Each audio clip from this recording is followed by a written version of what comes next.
Barney, the audio may contain coarse language and other materials that may not be suitable for younger audience. The opinions expressed in this audio are solely those of the speakers involved. These conversations may contain spoilers for current media such as games, comics, movies, television shows, and more. A Geeks makes no claim to ownership of the various media discussed, simply the opinions expressed. Listener discretion is advised.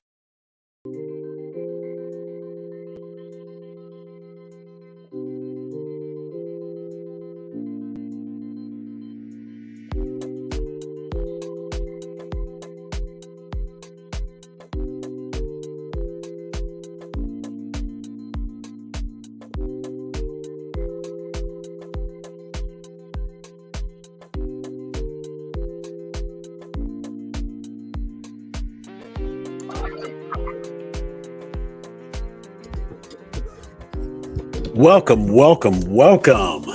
We are Grown A Geeks. This is Weigh In Wednesday. You are awesome for being here.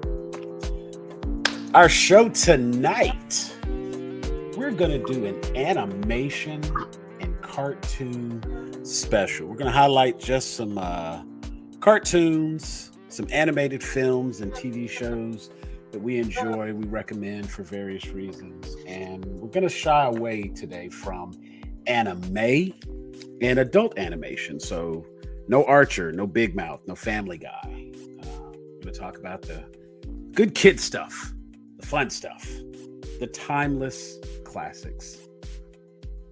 Got some Looney Tunes on in the background, so that worked out. Joining me tonight, the marvelous Miss Kennedy. Hello, Teresa. Hi. Now I couldn't find my Fairly Odd Parents T-shirt, so I had to put on the Bob's Burgers. Even though we're not talking adult. It was, it's funny because it was either going to be the Smurfs or my occasional adult, and I opted for occasional adult because I think that is a bit more telling. I don't think I have any Smurfs. I got lots of Care Bears, but no Smurfs. See, Care Bears, that's a yeah. Yeah. I mean, while we're at it, Wuzzles, Shirt Tails. We'll get into the eras. That's one of our topics. We'll talk about some throwback cartoons. Got a little time. But for tonight, the way I was kind of thinking we would lay it out, we'll open up, we'll just kind of start off with discussing why cartoons, why animation, what's the joys, the benefits, the pros, the cons, and then we can actually go through cartoons through the eras. You and I fortunately will be able to talk about almost all of the cartoons. We could talk about all of the cartoons because I still watch cartoons right now today. Love Me too. Cartoons. In fact, when I tell you I probably have more cartoons on my watch list than I do like real television shows. It's interesting because I would be super quick. Somebody come up and be like, da da da da da, Steven Universe. Ears perk up. What? Craig of the Creek? Jessica's World? Moon Girl, Devil Dinosaurs? Come again? But if you want to talk about Power, I'm like, what? Right? Who? Oh, you know what? Yeah, I don't have stars. Like, and that's going to continue to be my go-to excuse. I don't have stars. Now, as soon as that becomes available on like other like let HBO Max have Power, I will catch up. Absolutely catch up. But as long as it's on stars and I got to pay for another streaming site, yeah, I don't care about Power. Like, they make it difficult for me with that. But let's dive in and let's get to talking about why cartoons, why animation. I know this particular episode was one that was kind of dear to you. You were very interested, and I was like, you said cartoons, you had me at cartoons. So animation, absolutely. Let's talk about it. So why cartoons, Teresa? I think cartoons fall right in line with what the other things that I like, which is my main goal really is escape. I like fantasy. I like things that aren't real because real stuff is depressing. Yeah, So so I cartoons get really, that. yeah, they fall right in there. And usually my television is parked on the Disney Channel. I have got to have ADD or something like that because I can't stand the quiet. So I Okay. have to have the TV on. I have to have background noise. And I even sleep with the TV on. And I usually just leave it parked on the Disney Channel. So, if I'm at my desk working or whatever, there's not a TV in here, but it's right around the corner. I can hear, it's usually Big City Greens on the Disney Channel. Um, and that it's comforting, but I am boycotting the Disney Channel right now. So I had to move on to one of my other loves, which is veterinarian shows. So that's why it's parked right now until Disney gets their stuff together. Right, right. No, I get that. I think what I like, one of the things that I like most about cartoons is I like the shorter format of the content. As I've been before ADHD was a thing, it was just ADD, and I've been ADD my entire life, and so cartoons that were short, they were quick, in out, boom. You're getting 3 episodes, or you're getting like 2 to 3 episodes of a show when you like, in a 30-minute block, I'm going to get 3 cartoons. Mm-hmm. And ding dong, special guest joining us. Go ahead and bring him to the stage out the green room. Jeffrey, Jeffrey. What's up, y'all? what's Is going my on, mic man? working? Your mic is working. Let me make sure it's the right mic. Quick little shout out to Jeff. We were talking the other day, and I've learned how to get my opacity worked out. So now I can actually put text on pictures, and you can see both. Right. So it's coming along, man. I'm gonna be a beast with this thing in a minute. But Hey, man, yeah. So I stick mean, with it. and it's just day in, day out, and it's like, what? Let me try this. And so what I've done now is I make it a point to say this is what I want to do, and I got some really good advice to like go on YouTube and see how to do the thing you want to do, and watch the tutorials of how to do stuff. That was some great advice somebody gave me. Hey, man, that's what the pros do. So yeah, but so we are talking cartoons, and opened up with Teresa why cartoons, and she gave her feedback. And like I said, my input is I like the short form content. I like that I can, pop in, pop out, much like you were saying how it's on in the background. Mm-hmm. Anytime in a cartoon, I can come in, sit down, and watch 5 minutes of it and feel like I'm caught up. Mm-hmm. And there's just something magical about that. And because if you watch a sitcom, if you haven't seen that episode, you have to know what started it, what the buildup was, what the conflict is in order to get the payoff and the resolution. If I watch Roadrunner and Coyote, I'm gonna get the payoff in 10 Right. seconds or You 20 don't need a seconds. plot. Right. Right. And it's like it's always there, and it's continuously moving. And every once in a while there'll be like a callback to something that happened at the beginning of the episode that they pay off at the end of the episode, but you're not waiting the whole episode for that. Right. And I think cartoons are probably the first. Cartoons are what created Vine and TikTok, because again, I think like just using Wile E. Coyote and Roadrunner, that's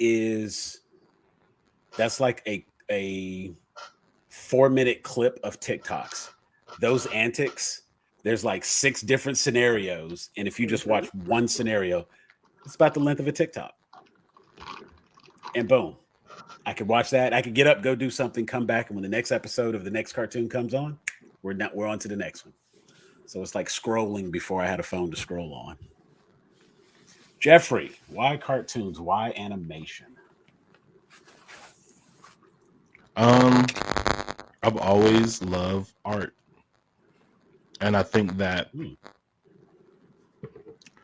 as an artist, like even from like a very, very young age, I always just gravitated to like drawings, pictures, wanting to draw myself, wanting to, check out. When I go to the library, I'm checking out how to draw this, how to draw that.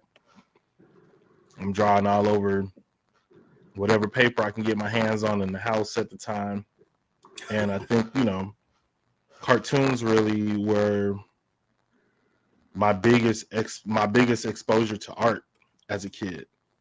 And, you know, looking at a character like Bugs Bunny and understanding like this is a rabbit, but it doesn't look like a real life rabbit. So now you're introducing concepts like anthropomorphizing, which is like taking things that are not human and making them human-like. You're looking at just a lot more going on visually, color-wise, than just like people talking. And obviously, like when I'm coming up, CGI is kind of a newer industry.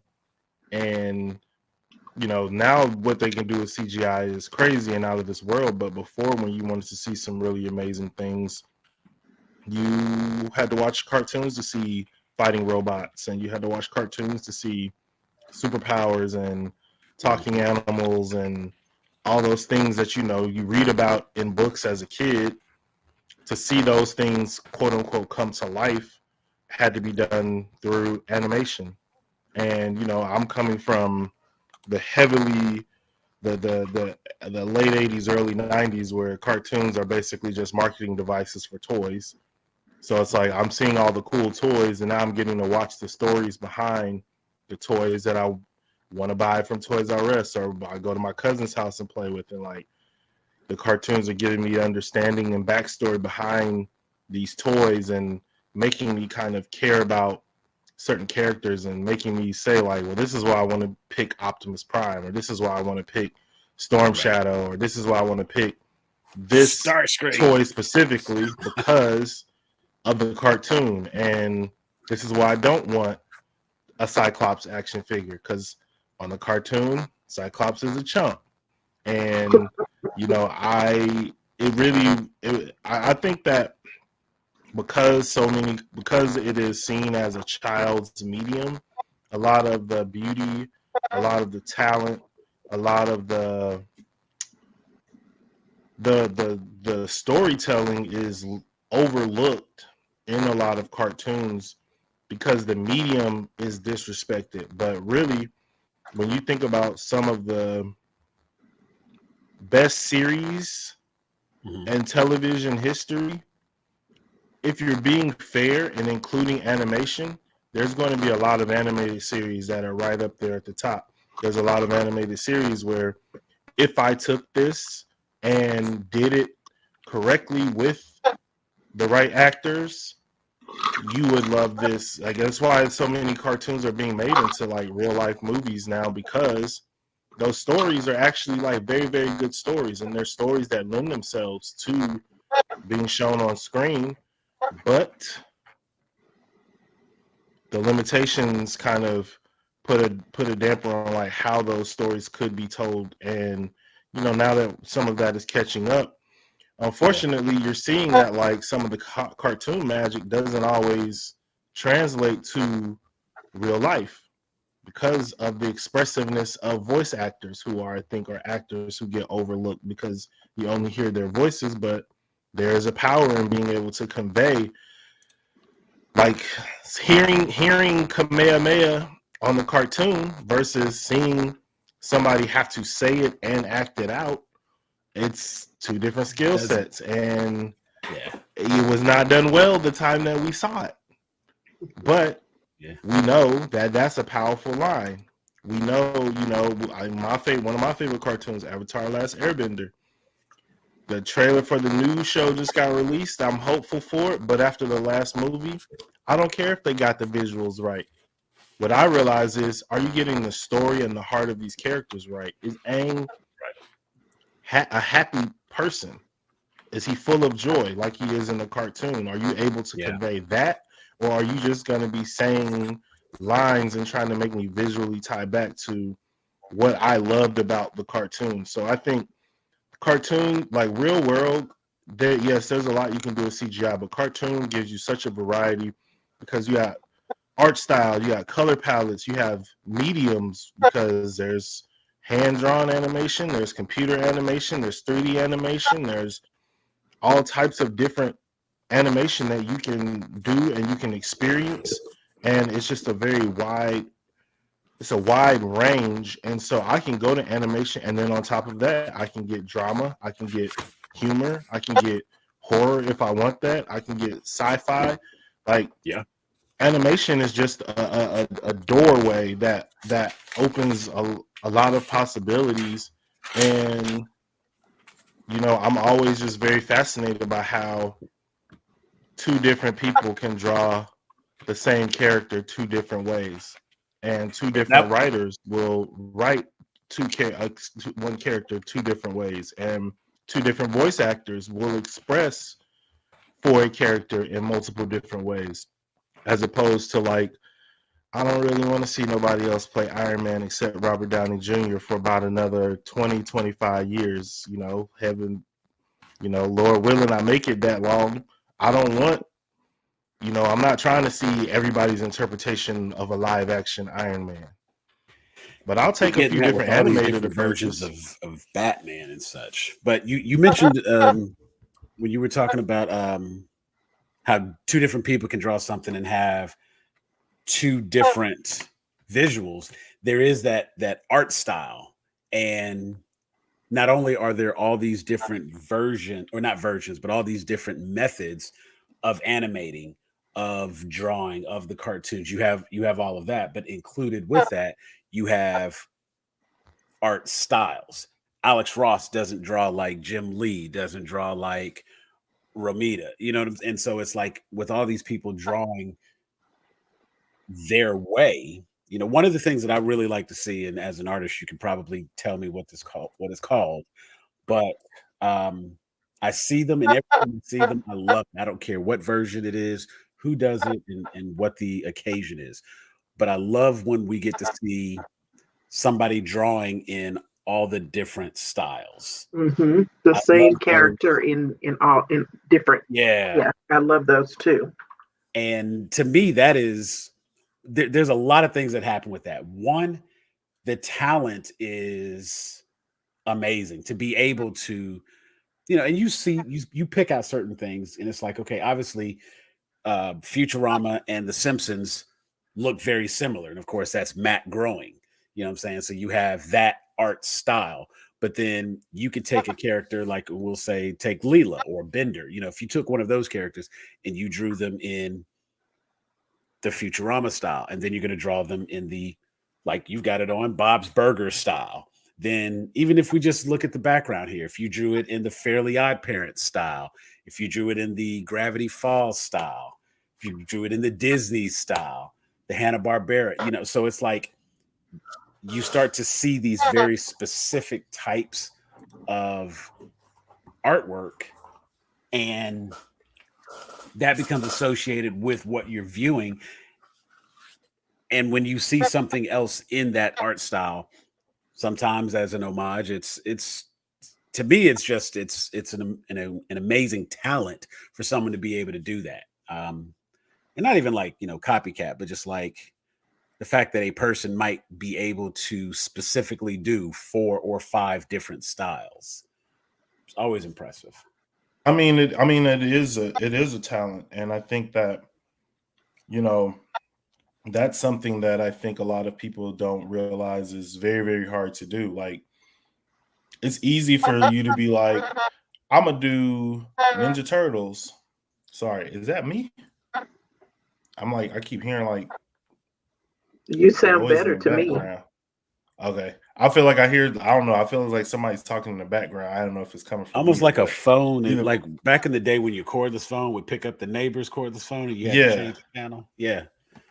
Yeah, all right, cool. I'm just making sure I'm not going crazy. No, you're not going crazy. I thought it was a static, but now that you've changed that, I'm like, okay, no, it's still there. Okay, we'll get that figured out in a second. Yeah. I think that it's easy for you to sit down and say, like, all right, I want to do Ninja Turtles, and I'm gonna just draw Ninja Turtles my way, and that's it.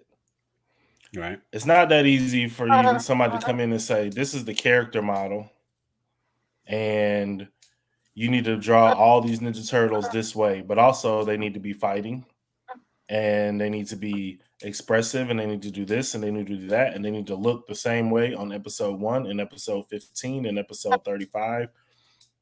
I think that, there is like a bit of a looking down on people who quote unquote copy, you know what I mean? But that's not really what you're doing. It's just part of the technical process of creating animation, which is it has, like, Mickey Mouse has to look like Mickey Mouse. Now, if you're a special artist and you get to come through and put your own spin and your own stank on it, like, that's cool. But, like, we're not looking for that. So I think that it really is important to be able to do those things. And I think, animation is one of those things where it's like a team of people coming through, and a team of people all working to make this vision come to life. And so I'm also impressed when it's like, okay, everybody gets to make their own art style, but also I'm impressed when it's like everybody's making their own art style and other people are coming through and replicating that to create something larger to tell this story. So yeah. That's definitely a thing. And I think something that Teresa and I were talking about a moment ago, as far as like the being able to kind of go back and the limitations that exist with live action, even if they have CGI and all the advancement in, visual technology, there is no limitation when it comes to animation. Like the sky is the limit. If you can think it, you can draw it, and you can have it. I've watched Popeye punch lightning, have an arm wrestling contest with a mountain. Right. And it's like, on the one hand, it's amazing that there's the concept behind some of these cartoons, even like some of the old Fleischman cartoons, or just the stuff that Warner Brothers has done with Looney Tunes over the years. Like, somebody had to conceptualize these things. And there's some great imaginations out there. Disney had a whole thing called, I think they still have it, Imagineers. Like, these are people whose creativity is off the charts, and it's literally, if you can think about it, you can draw it, and you can animate it. And if it's there. And I think too, with that, it's like drawing in an art style that like makes sense for the story that you're telling, right? Like, I'll go back to Ninja Turtles, because there have been numerous iterations of Ninja Turtles, right? Obviously, you've got Laird and Eastman's comics, and that had a very raw and gritty style. The cartoon, when it came out, clearly geared towards kids. They had to take those characters, soften them up, right? So that's where you get your quote unquote classic turtles.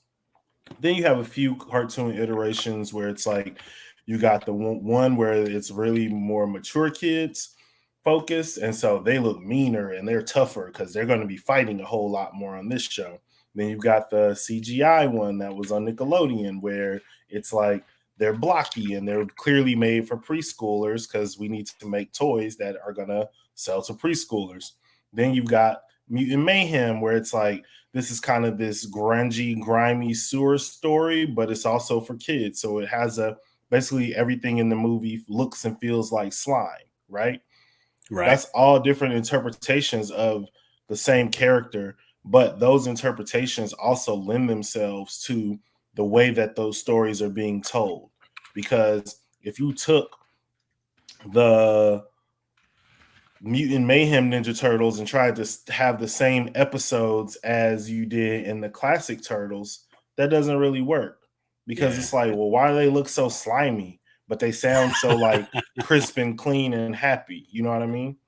Right. So I think that there is a lot to like the art style for me. I would say, I mean, I don't know if we even going to get into talking about this, but for me, the biggest thing that's going to make me stop or keep going if I'm flipping by and seeing a cartoon is art style. Like there's some stuff where it's like, I'll give you an example. Like Samurai Jack, I've never watched it. I've heard it's amazing, but I just cannot get with the flat angle. Like I just can't vibe with that art style. What's the Rebels, guy, Gendy another one. Tartakovsky? I've never watched any of the Star Wars cartoons because it feels like fake Pixar. And there's something about the way that those characters are rendered for me that feels like Gumby. And I'm just like, I don't, but it's like not saying it's bad, but it's just not for me. But I know there's people who look at stuff I'll watch and it's just like, this flat, like poorly drawn, like poorly proportioned, but it's like, that's just what I like. I like for the art styles to make sense. I like for the character designs to make sense, but I like for them to be interesting. And I honestly prefer to feel like I'm watching a cartoon. I don't want to feel like I'm watching like a mocap human pretending to do all the cartoon stuff. And I think that's one of those things where when I've tried to watch like Rebels, I'm just like, well, why didn't they just like make this with people? Because I've seen all this stuff in the Star Wars universe in real movies. So like, why didn't they just like make this with people? It probably would be different if the Star Wars cartoons came out first and then we saw the live action versions of it. I probably would feel different about it. But because I've seen droids fly and I've seen spaceships and battles and lightsabers and every alien under the Star Wars Tatooine suns already in real life, that's kind of just like the experience that I want with Star Wars. But I'm also gonna like put the a color bullet palette's point a little for the Star chunky Wars for me. Yeah. I'm gonna put a bullet point in the Star Wars. We'll come back to that. And I'll say it's not for lack of trying. Fair enough. Because I've tried. You know what? Same concept, same idea. How do you feel about art style and the visuals? That's kind of hard to address because, can you hear me first off? Yes. Okay. Yes. Kind of hard to address because like I'm looking at my list that I've compiled over here, and there are many different types of art styles. So that doesn't really, I don't really think the art style, with me not being an artist, that might be part of it, but it doesn't really make a difference. I feel like that's valid, you know, and the difference in art style. I think for me, I'm kind of in between. I do agree with Jeff in that the art style has to make sense for the show. Whatever I'm seeing, whatever is there, that art style has to make sense for that. So I look more for the consistency of the art. And whenever you see something kind of change, and it is kind of weird. Like, and I think about like Cartoon Network, for example. There was a show. This is a really random show, and I was like not completely a fan, but then they had a spinoff in it so the show Cow and Chicken had I Am Weasel on the show, and I Am Weasel ended up getting like a spinoff and got his own show and grew out of the shadow of Cow and Chicken. So then Cow and Chicken just kind of focused on just the stories of Cow and Chicken, and I Am Weasel was over here and IR Baboon, blah, blah, blah. Even though that art style was similar for the two, I felt like I Am Weasel was more polished. whereas Cow and It Chicken was. looked ridiculous. And Yes, I agree. and because of that, it was like I didn't like Cow and Chicken. Plus, the humor was kind of missed on me. But I Am Weasel, I enjoyed that. I could get through that. Yeah, And it's then like Cow and like Chicken was just felt like a fake ass Ren and Stimpy, it or like a wanted to be cat Ren and dog. Stimpy, but it wasn't right. Like it See, I wasn't even don't a like good any of bad those, version. so I can't really speak to them. So, I, I will say with Cow and Chicken, I don't even know that you missed anything. It's cool. It was a flash in the pan. They did what they did for a while. Um, but I think like what best illustrates the importance of animation to me are three. I'm going to say three versions of the same thing: Teen Titans Go, Teen Titans, Young Justice. The subject Mm-hmm. matter of each of those shows, the animation style, I feel adequately reflects the subject matter. Teen Titans Go, it's a silly, goofy, zany kid show that's just there to tell fart jokes, do the booty scooty, sing some Yeah. songs, and make you laugh. It has a very cartoony, childish art style. And then Teen Titans, it's not fully matured.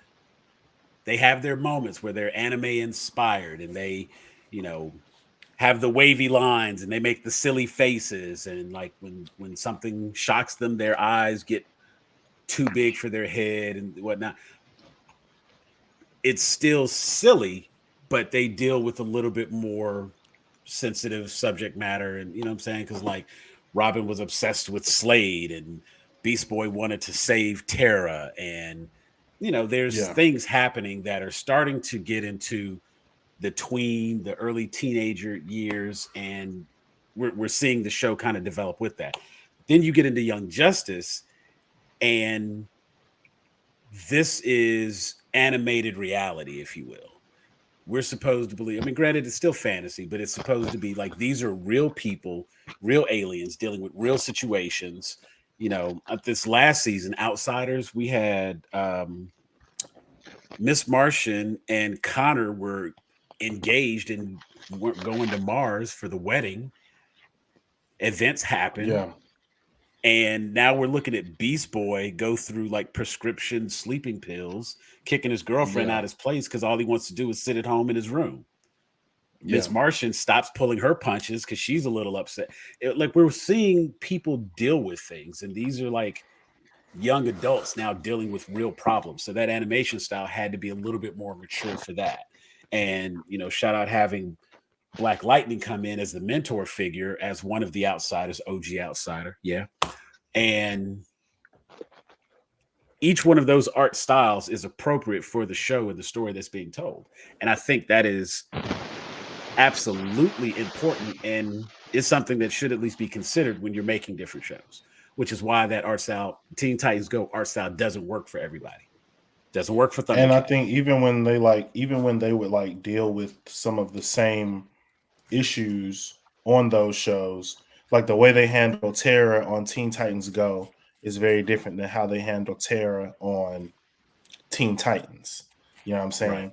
It's still same subject matter. Like Beast Boy is still like into her, but it's like we don't have the whole like I'm tormented because I'm like a disciple of Slade and they're controlling me and all that stuff like that. Like they Right. do a little of that, but it's like she just like punches people up and everybody lives to see another day. But like the real story with Tara is like very mature and very I mean heart-wrenching, honestly, if you actually get into it and get into like Beast Boy's feelings and stuff like that. So Yeah. I think, like I said, art style will dictate a lot. Um, I think, another show that like people love that I was just kind of like, I can't do it because the art style is like a Hey Arnold. Like, same with like, Ed, Ed, and Eddie was the same too. Just something about like that scraggly, fast drawn, and then the characters are like sloppy and slimy, and I'm just like, I think that can't do might it. be the Not for artist in me. you. Hey Arnold, it was a little weird, but I feel like something special about Ed, Ed, and Eddie, and I think they kind of leaned into that sloppiness, Yeah, and it was for a sure. part of the charm. But I think So do sometimes like people don't even know that they're turned off by art style. Like they think that I just don't like cartoons anymore. And it's like, no, you don't like this cartoon. Because like the first time I saw Avatar Last Airbender, I'm like, okay, I know this is anime inspired, but the clean lines, the character designs, like the attention to detail in everybody's costumes. Like if you got like that's another big thing. I mean, I design clothes, but so when I look at a lot of stuff, it's like that was one of the things that drew me to X-Men. It's like it's not just a team of heroes, everybody's wearing the same costume, Brian Singer. It's like we all have our own individuality. We got jackets. We got cool like little accoutrement that help us with our powers. You know what I'm saying? Even down to like the Wolverine claws gonna come out regardless. But the little silver caps like on his gloves was like a cool detail. Like keeps him from having to constantly Gambit replace gloves. wearing a trench coat, you know what I mean? That adds to the mystique and the mystery of his character. You know, Rogue in a full bodysuit with gloves, meaning like I can't touch nobody, but if I got to, all I got to do is take one of these bad boys off. Like the attention to detail in what character is wearing is part of art style for me as well. If you're just gonna Bart Simpson it and everybody's just gonna wear the same thing every day, let's do it in a way where like it makes sense for the characters and it's interesting and they look good and it's flattering. But if you're just like, yeah, I just wear like this long shirt and mine is red and hers is blue and his is green and theirs is yellow. I'm like, because even okay, I'll take another cartoon that's kind of like similar art style. Codename Kids Next Door. I would say that feels in character design a little bit. I mean, it was probably closer to like Pepper Ann, but that feels probably a little closer to like an Ed, Ed, and Eddie. But it was cleaner lines and all of the characters' costumes. You got like silhouettes and you got like cool colors and costumes, and everybody had their own individual style. And I just felt like on some of the cartoons, it was like a little dark, a little muddled, and I just wasn't really into that as much as I am like the clean lines and brighter colors. And that's just preference. And I think it's important for people to know like sometimes it's just preference and it's okay. Just try another cartoon. Well, there's a long list of cartoons. Teresa, I know you got a list there. Mhm. Um, let's go through the list of some of your cartoons where you focused more on the era of the cartoons, like when they came out, new, recent, old. Was it random? It's kind of random. I tried my page is small here, so No, you're fine. I Oh, tried that's to still a substantial list on that yeah, small page. I Wow. tried to Okay. start with, modern like Okay. now cartoons, and then I tried to move into some older ones, not Looney Tunes old, Okay. but older, like maybe 2000s, 90s. But Gotcha. the more I added to the list, of course, the more they ran together. So I got you. I got you. You remember this one, which made you think of that one, and I'm exactly, with you. exactly. But something that Jeffrey said recently, I don't remember when, but recently, he mentioned that he liked shows that kind of centered around high school and the high school experience. And I do too, but mine doesn't even have to be high school. It could be like middle school to high school. And, sometimes I don't really worry about myself or my maturity level because, it is what it is at this point. Um, but I'm sure it could be off putting for some people. It might make some people be judgmental and say that I'm immature or something like that. But I know that that's not true. I just like what I like. So I like shows about kids, adolescents, teenagers, and their like trials and tribulations. Now there are of course some outliers. Jeffrey mentioned some. Like I like the Bad Batch and Rebels. I really enjoyed them. And Avatar: The Last Airbender is kind of, because it is kind of anime inspired. Mhm. I even surprised myself when I liked that one, but I really did. Um, but yeah, the most of mine are going to be the shows that are centered around like a child, adolescent, teenage character and their, trials and tribulations, really. So Recess probably sits up pretty high. Recess is on my list. Absolutely. Doug. Doug. Mm-hmm.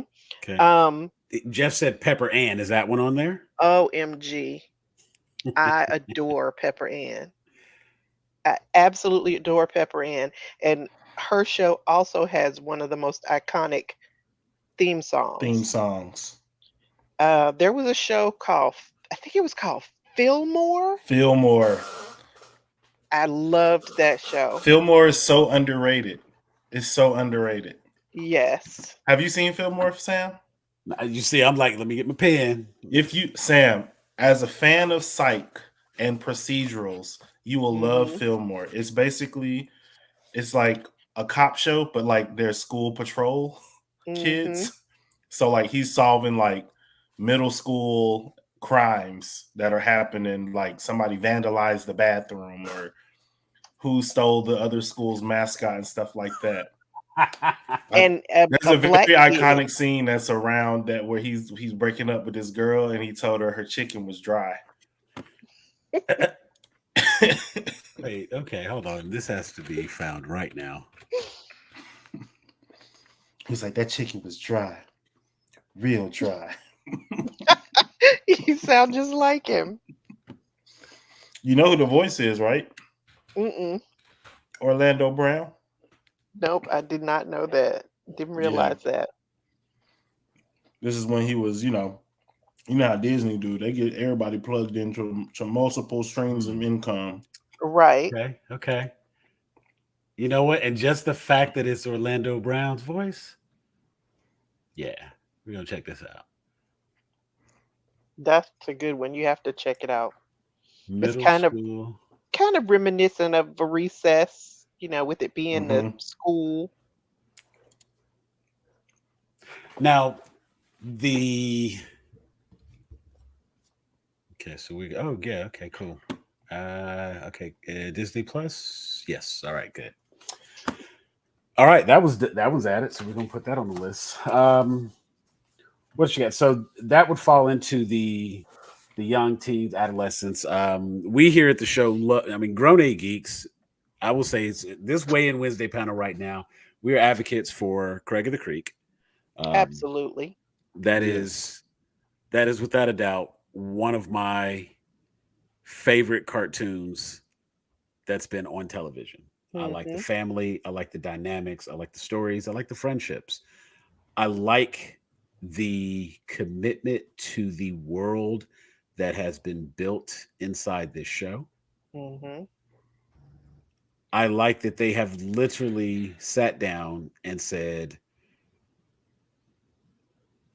what if kids had to pretend to be adults? What would they Yeah, do? How it's would they like do it? they I think the thing is like the people who created the show and the people who wrote the show respect kids and respect kids' imagination. I think a lot of times like people make shows about kids and it's like you just doing something because you're like observing kids. Like maybe you have kids and you heard your kids say something. You're like, well, let's write an episode about it. But it's really kind of just some like an adult framing of a child's concept. But it's Right. like this Craig of the Creek really is like after school if kids can go set up their own like thing and just not be bothered by adults, this is what they would Mm-hmm. do. Like Absolutely. the book kid is going to spend all her time at the library. Bobby is gonna just eat candy and walk around and be weird My and spill his candy. candy all over the place. Yeah. And you meet every stereotypical kind of kid, and it's like to the extreme because that's how kids see the world and to each other. It's like the kid who's obsessed, Tomas is obsessed with like winning. He's probably not as extreme in real life as that he's portrayed, but it's like, But it seems like that to them. yeah. And it's Right. like friendships are important, and a friendship ending is the end of the world. And spending 2 weeks away from your friends over Christmas vacation is like a lifetime. And so when you come back to the creek, JP pretending like he has a beard, and Kelsey's gone feral, he and got a son now. Yeah. And Kelsey just went feral because she hasn't had any contact with people in so long. Right. And so it's like, I think that same imagination takes place because it's everybody who comes to it's literally the way that kids all unanimously agree to the rules of pretend. Yes. And it's cool in the sense that, like, if you ever genuinely get a chance to see kids play, they will make their rules in the game. They change on the fly, and they continue, and they adapt, and they overcome, and they continue because all they want to do is get to the play. And so when we see these instances where, you know, we have these new kids who come to the creek that aren't always at the creek, or they're someone new to the neighborhood, so to speak, first timers in the creek, or people that we haven't met yet. All these various scenarios where we can introduce something different. There's still the universal commitment to pretend. And it's those handful of moments where they acknowledge that they're pretending, but stick to the commitment of the pretend. I think I love those moments. Those are the moments that always just kind of like, they catch me off guard. Clever. You know what it is? It's like, it's a fourth wall moment, but like not where you look to camera. You know what I mean? It's like, we're pretending, we're putting on a play, but we know we're putting on a play. Right. But like, there's no audience. So when we break the fourth wall, we break the fourth wall to each other, not to the audience. But then also it's like, there's the real emotions mixed in too, where it's like, and we're playing together, but like, I actually am starting to like you, Wildernessa. Like, and I don't know how I feel about that. And like, you know, I'm actually scared of this big ass vulture down at this abandoned barnyard. But like, you know, like, we actually are scared of the smoothie girls, smoothie witches, and you know, they're committed to it too. But even they're like, are we actually witches? Because like, enough weird stuff happens. We've done like 4 or 5 things now, and it's all come true. So like, maybe we are magic. Yeah. But at the same time, it's like their love and commitment to not break these kids out of their role play, out of their pretend. Let them continue. The only person I think is like, you know, the big brother Bernard. He's made that transition where he's no longer a creek kid, you know, and he's grown up now. Yeah, see, and he's on the other side. And we see that too with when the King Xavier's sister passes down, and they're like, all right, get me out of here. And then the green poncho, she's like, all right, yeah, I'm going to high school. I can't be shooting like fake arrows down at the creek anymore. And ends up calling the person who basically like, she hasn't been you're going to be the new green poncho. Like, you're the successor. I think one of the best fourth wall breaks was it actually involved the green poncho, where Green Poncho was it the snowball fight, I think, and he got hit with a snowball, and Craig Craig ran to the side and fell on his knees, and he was like, no, he's like, hey dude, that's my ear. Oh, sorry. No. And it's just like, I was watching the episode the other day, and Carter, the cardboard king, he got reboot. Crazy. Right? He got reboot, memory erased, So now he was going to be just like Craig, and he was copycat Craig, and so he was doing everything Craig was doing. But Single white female. you know what I'm saying? But And I as soon think as that's the something other happened, thing. It's like it's got enough adult references to where if you're watching as an adult, you're like, I know what this is, but it's not so on the nose that like a kid is gonna be like, what is this? That's how you right. know that all of these shows are actually for us. and Oh and yeah. that's the thing, and I think that's what makes animation and cartoons in general so great. Because even when Looney Tunes, if we go back with Looney Tunes, all of the original Looney Tunes cartoons were for adults. They Mm-hmm. played them Oh yeah. before movies when you went to the theater. These were not for kids. And a lot of the references are just funny because they're funny, not because I understood them. And it's not until I've gotten older that I can appreciate even some of the references in Looney Tunes. I was like, wow, y'all was wild. Right? Like, Yeah. man, you could say that, like, and this is before, and this is to still do it in a way, not even like Mike Myers, let's slip it in, but it was not just the double entendre jokes, but it was just like that you had to know what they were talking about in order to Mm-hmm. get it, but it was still delivered in such a funny way that it was a punchline regardless. And you When I knew was a that that was kid, the punchline. I didn't really like think Looney Tunes was very funny. I watched Looney Tunes because I was like, it's a cartoon. I'm a kid. I'm supposed to be watching this. Mm-hmm. And I remember one day I was in Alabama visiting some family, and just like my uncles were just laughing hysterically at everything that was happening on Looney Tunes, and I was just like, maybe I haven't been paying attention. Like I don't get it. Or like Tom and Jerry, like my cousins in New York would just like laugh hysterically watching Tom and Jerry. But I think watching other people and seeing like, you know, getting the kind of the Black Mystery Science 3000 treatment to Tom and Jerry, where they giving their own commentary and talking over stuff, kind Right. of turned it into like now Tom and Jerry. We watch Tom and Jerry every night, and it's like is you ain't my baby is a And, hey, that is classic. a classic banger. Let me tell you something. And if I wear my zoot suit, the hanger better still be Right. in it, so my shoulders is right. Because if they not pointed, it ain't working. We've got another guest with us. Let me go ahead and bring her in. I want to bring in Miss Brandy. If I can find my mouse, there it is. Boom. What's going on, Brandy? Hey, girl. So we are talking cartoons and animation, and we've just been having a grand old time as we sit here and talk about cartoons. So I'm not gonna put you on the spot since you got here. I'm gonna let you jump in where you see it. Okay. And don't forget to unmute your mic before you start talking. Okay. You have to click the no, just click the mic. There we go. Gotcha. Hey, Anyway. I came in on the tail end of the my zoot the suit with my hanger. Warner Brothers. Yeah. But so did y'all already talk about like the cartoons from the 40s, like the Tex Averys and the if you go back to like even the 20s with Betty Boop and Well, I mentioned the Fleischman cartoons, and I did talk about some of the early. Like I hadn't gotten into text specifically because I was still I'm still in my Chuck Will.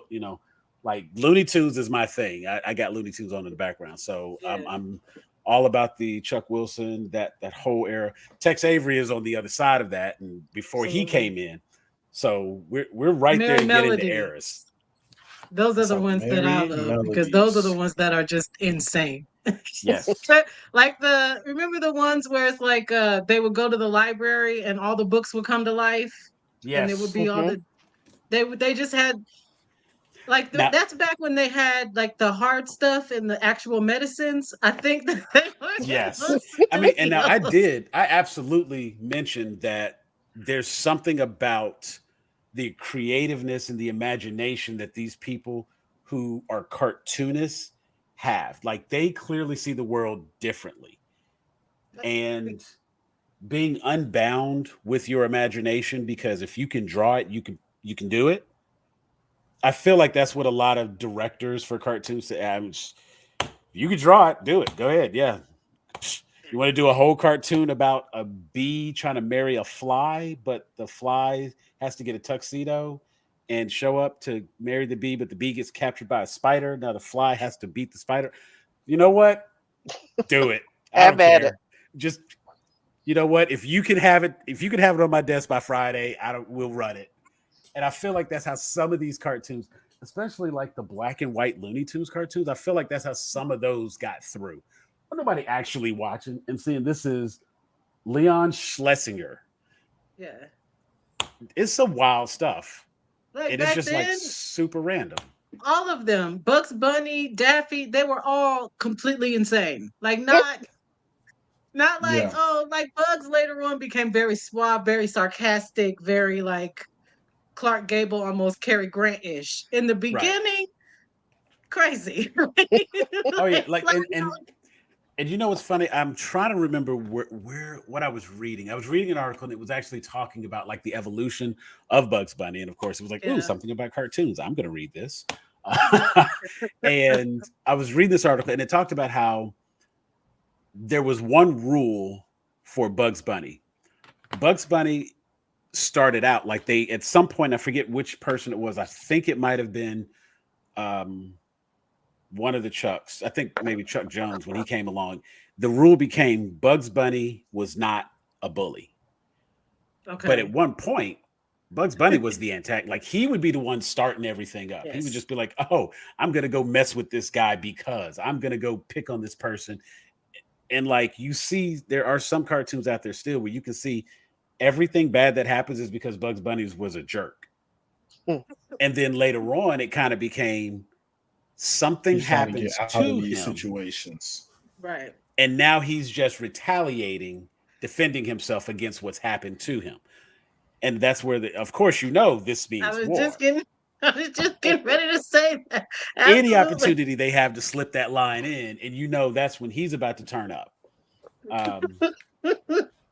And so, All right, so I got like, a question because I feel like in like, so you have like these big tent poles, right? But within those tent poles, there's these cartoon families.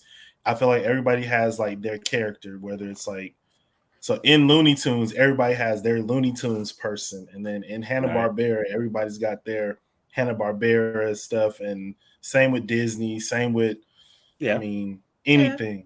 So like, who is your like Looney Tunes person? Where it's like, if you see this person in blah blah blah, you're like, oh, I'm sitting down and I'm definitely gonna watch this. Wile E. Coyote. If you give me anything with Wile E. Coyote in it, and I'm stuck. I don't need the conversation. Just give me the situation. I want to laugh. And I cannot think of something that he's been into. Even when he was Wile E. Coyote, super genius, it was still the ridiculous antics. I don't know where this random coyote in the desert has money to order anything from Acme, but I mean, my man stay on Amazon ordering boxes.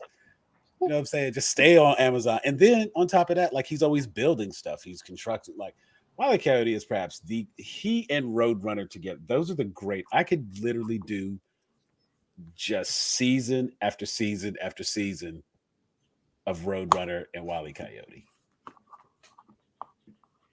What about you, Brandy? Who would be your, from any era? It doesn't even have because you've got some cartoons even before that. So I'm curious, like who falls into that? Felix the Cat.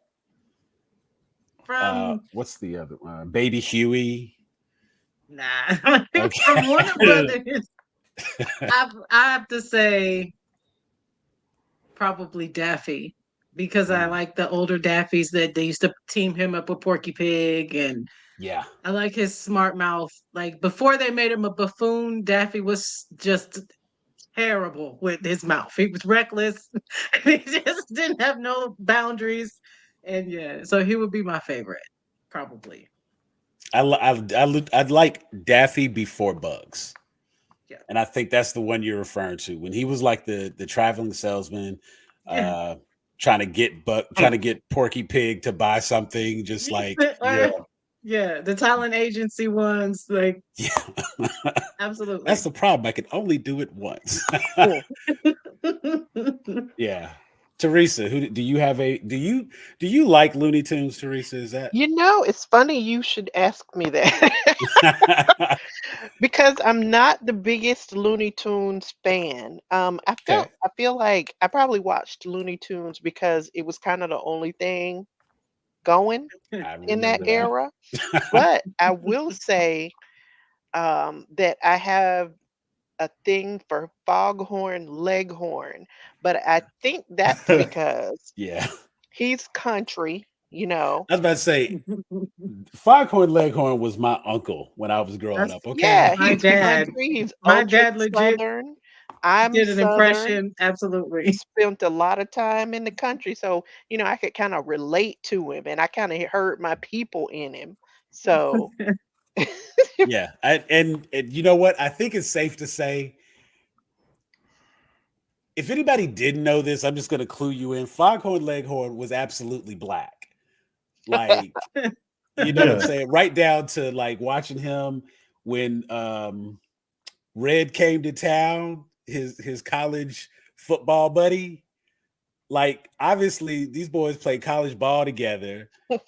Like, yes, Foghorn Leghorn was absolutely a brother, and like I said, he reminded me of my uncle. So I know exactly what you're saying with that, and For sure. I know that I personally, when talking with, and I don't know if this was intentional at the time. I'm sure it was, but like it was like when I wanted to get my point across to my kids, I would stutter and say, I say," and it was like because all I could think, and it's funny because there was just a Chicken Hawk, Henry Chicken Hawk episode mhm. was on behind me, and I was just thinking to myself, where he's like, "Look," he says, "like this one right here, he's as smart as a bowling ball, all rounded edges, no straight." I mean, just like the most random things he would say, and then he would say he'd come and tell you, "I said I'd tell you, boy, you got to say," just like, yeah, that was Uncle Robert, that was Uncle Ed. That's how they spoke. Mhm. Thanks. Jeffrey, who would be do you that's your question. Who is your Uh, person? See, I So I thought you had feel like one loaded. see, it's for me, it's like I just like some of the random Looney Tunes characters. Like it's like I like Daffy Duck, but I like Daffy Duck when he's like Duck Rogers, oh Mm. yeah. like in outer space. But I Look for really me like first, and I I have like the Bugs Bunny, prescription. but I like Bugs Bunny when he's going up against the gangsters. And there's like the little bitty short gangster. You know what I Was mean? it Butch? Yeah. I like I think I really like Michigan J Frog though. Cause it was Mm. just like this it was the same The the one stupidest concept. that I was. And That's the one. it's not really proper to like Pepe Le Pew anymore, but I always found those funny. Not because he was like grabbing all up on the cat, but it was just like, damn, somehow this cat got like a The stripe painted worst down her back and is just shunned by every time. society. But Pepe loves you. You Just know what? mean that like we should cancel the skunk, right? But did any of us watching that, even as children, think that what he was doing was appropriate? Like it, I felt like it was very clear that she did not want his advances, and that he was being Just irritating at the very yeah, least. he was doing way too much. Right. And Like even Yeah. as a kid, I'm like, he's thirsty. I didn't even know what that meant, but I had said it right. when I was like 5. Right. Right. And you know, it was like definitely a combination feeling because on the one hand, it was like, wow, this cat has the worst luck. Like this poor French cat who just always finds herself in the most precarious situations for no reason. Like she didn't do anything. She was just existing and the paint Right. fell and it was on her Right. back. All this And you know random what? white paint. And it was always Pepe Le Pew was just, you know, going down the street, minding his business, doing his thing. He looked up and was like, "Hey, The you're love of hot." my life. It was like, "Hey, you're hot. You, I love you." Mwah, mwah. Dang. See, You I think very for me much though, get the feeling. I was more I think the Looney Tunes, it was like I was more of a Tom and Jerry person than Looney Tunes. Mm-hmm. So once I locked into Tom and Jerry, that was it for Looney Tunes for me, for real, for real. I was just like, I will say that there was definitely episodes where Jerry was the antagonist. Like, oh yeah, Jerry's an there's no asshole. good guys. I was like, let me tell you something. There's the only I time used to be Jerry ready was for him to not get at ate. fault would be the times where Jerry was like outside in the cold and just wanted to come inside and get warm. Those are the only episodes where he's not just a complete asshat. Nah, Any when other Jerry's time. French cousin would come, and Jerry be like, "My boy, like we gotta stay in the walls." And he's like, "No, I need a sandwich." As your bird with your pussycat. Yeah. No, the Crambo, the cowboy guy, the cowboy Oh, cousin. yeah, That was yeah. I thought it was his grandfather or something. Crambo, and like my man He reached was through the TV. That's why I like that there's no limitations in cartoons. You know, if you take something like Who Framed Roger Rabbit, and it showed us the power of tunes and what they can do, what they're capable of, and how there's really no limitation to what a cartoon could do. And you know, when I'm watching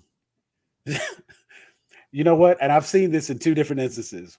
When Sylvester the cat had to deal with a loose Black Panther, and when Tom and Jerry had to deal with a loose panther, or I think it was a lion at the time for Tom and Jerry. Oh yeah. And you know, Jerry was trying to hide the lion in the house, and of course he takes the ham from him. He holds it up over his head. He's gonna hit him with it, and then he looks and there's like just a bone. And he holds it up again, looks back, and the bone is gone. You know, just the fantasy element. As a kid, I didn't care, and as an adult, I still don't care. I love And it. the storytelling and without dialogue, I think, is always impressive. Yeah. I think about Tom and Jerry, where it's like, yeah, you have the classic like singing, but it wasn't no like, all right, it was basically Roadrunner and Wile E. Coyote just over and over again in the just house. a different version, yeah. And conceptually it was the same thing. Yeah, now Jerry, I'm gonna say Jerry was an asshole. Okay, Absolutely. Like he's gotten away with murder for years. You ever seen the episode where there was like, you need to be quiet or you getting kicked out the house, and then Jerry just go in the kitchen and start trying to drop stuff, and Tom just trying to catch everything to keep it from Sticking breaking them with pins and stuff. All he Oh wanted my to do God. is not get. And that was when the husband and the wife. Actually, there was an episode I remember. The husband and the wife were trying to get rid of the dog Or the cat. or the cat. Yeah. And ultimately, they end up deciding to keep the mouse because, you know, it was cheaper to feed him. And then, of course, the dog, Spike and Tom are getting ready to leave the house. My man's was taking the whole refrigerator. He's like, okay, we'll go, but we're taking this with us. I Now, just remember deep belly laughing at Tom and Jerry. Like as a kid, I remember like literally laughing to tears over Tom and Jerry. There's a couple of Looney Tunes that made me laugh like that, but it was something about the way that they illustrated those fights and the damage and like the piano key teeth and great. Yeah. Great. I think the only other series that I would put in that same category that I kind of miss, and it's weird because I don't feel like I can find it anywhere, but Woody Woodpecker and his series of cartoons and characters, because there was a wolf on the Woody Woodpecker series that it was Woody, Droopy, Chilly Willy, Oh yeah. and there was What was that? this bulldog that was always having some kind of issue. And the one thing I remember the most was the bulldog inherited a fortune and like ended up living in this high rise in New York and had this limo that turned the corner and then the back end turned the corner. And by the end of the episode, like it was the dog that always went against Droopy. And Droopy was like, oh, he needed a signature for something. and he couldn't get the signature. Just I miss Woody Woodpecker, and I think that falls into like that was the 40s and the 50s when you Isn't talk that about like some of those. Mighty Mouse and Woody Now, Woodpecker? What now are they by the same studio? I don't think they are. Let's see, Mighty Mouse. I Like don't even recall. Superman. I remember, like I think those were all kind of at the same time. Those cartoons. See, and I know that falls into like that Fleischman era. Yeah. Mighty Mouse. Let's see, where's Mighty Mouse? Okay, that's New Adventures. Let's go to original Mighty Mouse cartoon. See, that was Fox. Terry Toons Studio. That is the 40s. Let's see. We'll open Terry Toons in a new tab and see what all comes up under that. New Adventures of Mighty Mouse, Heckle and Jekyll. Oh, that's a name I haven't heard that in a long time. Right, Right. Heckle and Jekyll. Let's see. Those are the birds, right? Weren't they birds? Yes, Heckle and Jekyll? Heckle and Jekyll were the crows. Yeah. Oh, Yeah, they were All crows. right. You know who else? racism alert. I was about to say, you No, know, listen, they didn't pull no punches back in them days. There was no subtlety. Nah. They wanted to be racist. Yeah. They were like, look Nah. at this little African. What I think about all of the times they went to like the number of episodes that had Africans who were trying to boil the humans. What? Or the Tom Or and just Jerry black people in episodes that had the general. mammy. I Right. was like, That mammy used But to be all you spanking the ever shit saw out was of the time. her fat black Yep. feet. hey, what's the You name? heard her In voice. Right. the Warner Brothers, they had actual like, yes, sir. That banned yes, sir, cartoons. boss. I was walking down the street here. I guess I'm They have- just lazy. They have Like Yeah. Sambo choruses.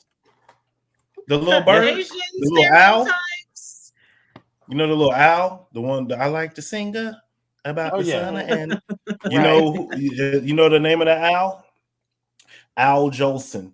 You know who that That's owl Yeah, is right. it's named like after? the whole minstrel thing. Yeah, Absolutely. my Absolutely. white friends This- got very mad at me when I ruined that cartoon for them. They're like, "I love this." I was like, "Yeah, here's what it's based on." Happy I Black mean, History Month. it Still Yeah. love it. like what can you It's- do? It was the So- time. Look at Dumbo. The crows in Dumbo, my goodness. Oh yeah. So watching it as an adult, you're like, oh, Right. right. Like No, somebody that's bought why me a Dumbo book when I was a kid. My grandmother donated it to a library. She was like, "Absolutely not." Right. nope, let me tell you what we not fit to do. Yeah, I absolutely remember that. Okay, so what I am seeing here, one of the things that comes up, of course, is in the early parts of Terry Toon Studio, Ralph Bakshi, or Ralph Bakshi. Yeah, the master, the legend. Yeah. Wow. We may do it. You know what? When we come back and we talk about adult animation, we'll come back. We'll talk about Ralph. Oh my! Now that Because listen, that man woke me up to things. I I was was like, about to say, he didn't- got two movies that like was not ready. I should not have been watching that. Should not have seen that when I saw it. But yeah, Absolutely looking not. at it here, I'm just seeing that Terry Toon Studio started in the 50s and Mighty Heroes series. Mighty Heroes, of course, was a Saturday morning cartoon. Various heroes and villains. And Good Guys Hour, The Shrinker, The Monsterizer, Mighty Mouse, Deputy Dog, James Hound, The Shocker, The Enlarger, The Toyman, The Duster, The Stretcher, The Ghost Monster, The Junker, The Frog, The Plastic Blaster. Okay. I mean, you know what? They Oh. didn't put a lot of thought into these were Any of just that. villain names at the time. It was simple because superheroes we were still getting the hang of this superhero thing. And What so Mighty about, Mouse was supposed to Popeye, Did y'all talk about the Popeye, the old Popeye cartoons? I talked about when I think of Popeye, Popeye to me is the definition of free range. And it shows how Yeah. if you can draw it, we'll do it. And Yeah. the limitlessness of animation in general. Because you can do things animated that you just can't pull off live action. It's not going to make I don't care how good the CGI is, it's not going to make any sense. Because credit to Robin Williams for giving us the best live action version of Popeye that they should never even attempt to redo. Because Nobody one, else could do anything with it. I don't believe. I and not truly only that, don't. you would first have to reintroduce Popeye as a cartoon character to the general public in order to be able to do live action. So we're still a good ways off for that. But when I think about Popeye cartoons, like I said, I've seen my man arm wrestle a mountain, punch lightning. And this is not even to talk about all the amazing construction that he's done on a can of spinach. Watched him build an entire ship by spitting rivets into the metal. It's It's the you power of the can't like spinach. you can't do Listen. stuff like that unless you draw it. It's not going to make sense otherwise. You have to have that Leave him absolute, alone. you have to have that absolute fantasy in order to like there's something about, a lot of movies require you to suspend your disbelief and just go with it. Tons of movies ask that. Star Wars, Lord of the Rings, anything that falls under fantasy, a lot of science fiction, except hell, some drama needs you to believe that nobody picked up a cell phone and made a call to end this. Okay, we did all of this because you didn't want to like open your mouth and say something. Now we got a 2-hour movie because you could have said that right then. And okay. So a lot of what we watch requires us to suspend our disbelief. But animation as a whole and cartoons specifically, they ask it in a way that is so unforgiving. Like you cannot try to explain a cartoon to somebody who's not willing to accept the premise. And I think there's a certain sense of joy and wonder that's required. And I think that's why some people are like cartoons are for kids because they have let go of their inner child and they cannot accept that joy and that wonderment. I was asking my wife about What it. does it, Koala Coyote? Just get something else to eat. He orders all this protection, orders some food. Right. Like he doesn't, you know what? He doesn't want snake. He's not a fan of lizard. He needs this like bird with a body that's like that's not even a full meal for a coyote. You know what I'm saying? Like, you really think about it. That's not even a full meal for this coyote. And yet, that's all he wants. And God knows how many calories he's burned chasing this coyote. But it makes sense if you don't think about it. And that's the key to cartoons. Exactly. It's like when you walk out and you're no longer on the ledge, as long as you don't look down, Right, you're good. I mean, you can walk all the way across. And you know what's funny? This is where it's like cartoon logic saved my life because if you find yourself having to like go across a rope bridge, I promise you will be like, just don't look down. Just don't look down. That logic is going to help you get to the other side of the bridge because what happens is you look down, fear sets in, panic sets in. Now your footfalls are heavier than they were 2 seconds ago, but only because you're consciously aware of it. So it's like it actually makes sense. You won't fall if you don't look down. But the defiance of gravity, and that's the part. Like the fact that gravity doesn't take effect until you acknowledge gravity. Or like the thing doesn't fall until you see, like, I like the little umbrella and the rock is coming and he's like with the little, oh yeah, all you can do. No, I mean, and there's a ton of other like. I think one of the other parts, and this was something Jeff mentioned earlier. the storytelling that takes place in animation, because while we can actually I could just spend hours on cartoons because I love cartoons, but even with general animation, there is an appreciation for the storytelling that exists within animation, because there's a lot of animated series and shows that have excelled in their storytelling department. Um, Again, I go back and I reference Craig of the Creek. Uh, Jeff, I'm surprised you haven't watched Samurai Jack, because just as a story, Samurai Jack, he gave a very, very detailed explanation for why. He is an artist, and it is the art style. It is the straight lines and blocky figure. I get it. So don't watch Primal either, which was fantastic. But I am going to simply ask that you give it one more shot for me. Like, I mean, one day I might come back to it, but it was just based definitely on one of those things where story. it was like, no, I feel you. I think, I mean, I think for me it was more one of those things where it's like I wasn't in any rush to watch it, because there was so much other stuff that I was like catching up on, and all the new stuff that I was watching, that I was just like, I'll get around to it. But I'm just also just at this place in my life now where I'm just like, I don't really watch a whole bunch of stuff that I don't feel excited about. Like when I lived in LA, it was a lot of like, you have to watch this to be involved in the conversation. And then I was just like, I don't really care about the conversation anymore. I just want to watch what I want to watch. And if I don't talk to nobody about it, I won't talk to nobody about it.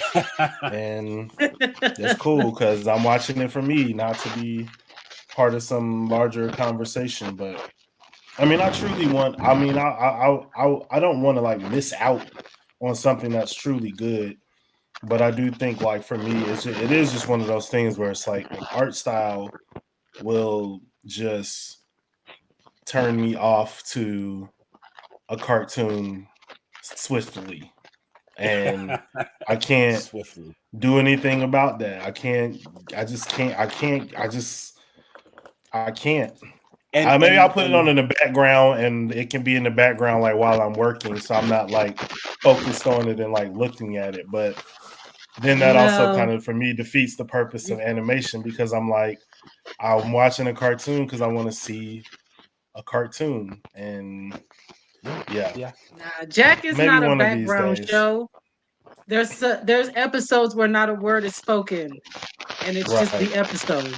So you can't really just put it on in the background, because you'll miss things that'll come back later.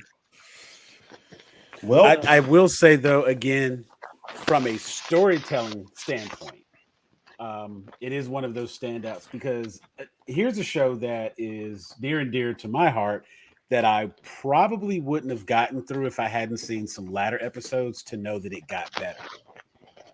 Them first like 4 or 5 episodes of Steven Universe was rough. It was hard to watch. Okay, so my confession is that I didn't make it through. I got to like maybe episode 3 or 4, and I was like, I don't get it. I don't know what everybody's talking about. I'm out. So and it was weird because you just jump in it, and it's like, wait, what? Yes, and I was like, there's no like, here's the town, and here's the this, and this is what's going on. It's just like, so yeah, I'm going to live with the crystal gems. For a long time. The hell is a crystal gem? Right. And that first episode where he's actually trying to write the song, like you're like trying to get context, and what will always. So that is one that I definitely need to go back, because it is a classic. Everybody loves it. There's so much commentary about it, and I gave up. Here's what I will say. Here's what I will say. I was fortunate in that I randomly, like, what happens a lot of times is, because here at my house, every TV in the house was on Cartoon Network pretty much all the time, unless we changed the channel to watch something specific. The default was Cartoon Network. So if I turned on the TV, it was already on Cartoon Network. And so we just let it play. And whatever came on is what we watched. And so, that's how we discovered a lot of these random silly shows that we like and enjoy. That's how I found out about Gumball, because it was just a random episode that was playing. And we started like, wait, why is the man's face? Okay, wait. So are they doing Annoying Orange on this? That's stupid. Now, is that a kid's show? Is Gumball for kids? Because let me tell you something. There's Not things little happening kids. in Gumball.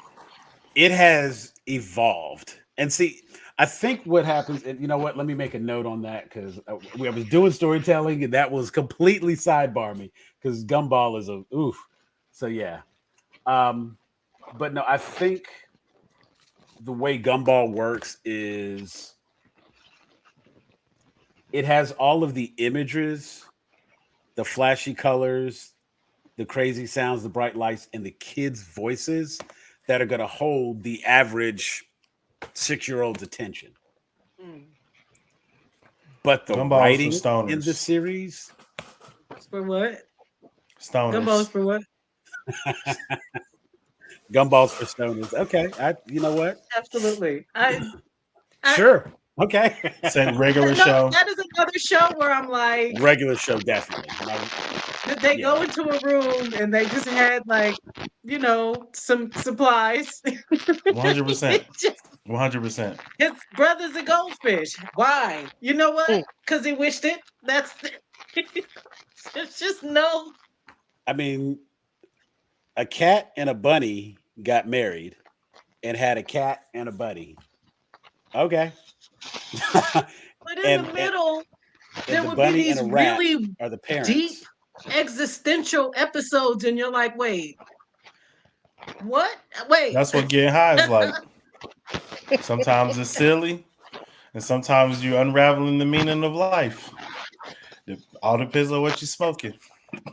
Yeah, I could. Oh, we got a Super Bunny episode in the back. Yeah, I think like with just having the TV on at random times and seeing random shows pop up. Steven Universe was one of those random shows that popped up, because like for the longest time, I didn't know when the show came on. It was part of the evening lineup or the afternoon lineup. You know what I'm saying? Like between like 4 and 7, before they got to Adult Swim, it was just Cartoon Network shows, and then they would switch it over for Adult Swim, and it would just sometimes be on. Some days I was home, some days I wasn't. So I would just catch random episodes and see a bit of it here, a bit of it there. Eventually, I started seeing like, okay, so they fight bad guys. So it's good guys versus bad. Okay, well, good girls versus bad. Well, they're not girls because they're gems. Okay, wait, what? Okay, what's going on? And then I started like watching more consistently and see, like knowing that was part of the lineup. And so then I would, watch that episode and saw that the stuff they talked about in this episode connected to the stuff that was in the last episode and the episode before that. Okay, so these stories are okay. So they're doing like a one story over a couple. Oh, and honestly, as you move along, I want to say about. It's usually like halfway through season 2. I was just about to say, I think it's about the middle of season 2. They now had a footing for what they were going to do with this show. Dude, that's a long. And I think that's like a common. It absolutely is. And so when you said you couldn't do it, I get it. And I'm telling, and it's almost like I would have to go back and look at the episode guide, but you could almost start in the middle. So Steven Universe is interesting because it is part of I think this modern phenomenon you see with a lot of cartoons where it's like season 1 is just like a bunch of random storytelling, random episodes where we're building like this world, and it's just like very episodic. It's almost like how X-Files started with just like Monster of the Week, and then out of nowhere it's like here's this through line that's going to be connecting like all these stories. And so I think with Steven Universe, it's kind of like not knowing that in the beginning, not having any sort of real like introduction to the crystal gems. You kind of just get thrown into the deep end on the show. The imbalance of, is this a superhero show or is this just a show about like a weird kid who lives in a weird town? Right. How is all this stuff connected?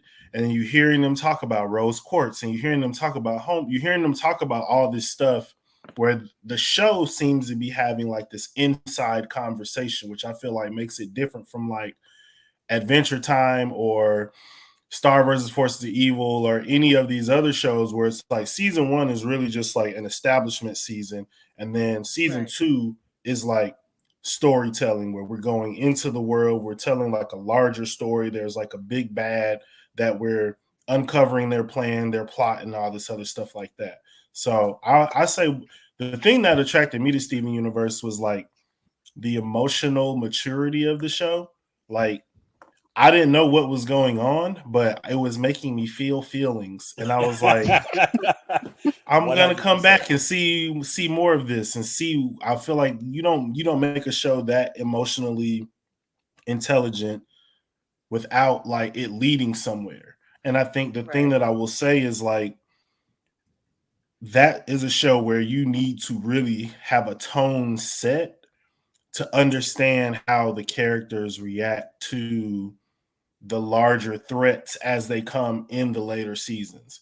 Because if you don't see how Steven interacts with people in his town who don't like him, like the Crystal Gems love Steven, obvious, and you learn why for obvious reasons. But there's people in the town who think Steven's annoying because Steven kind of is like a bit of an annoying little kid.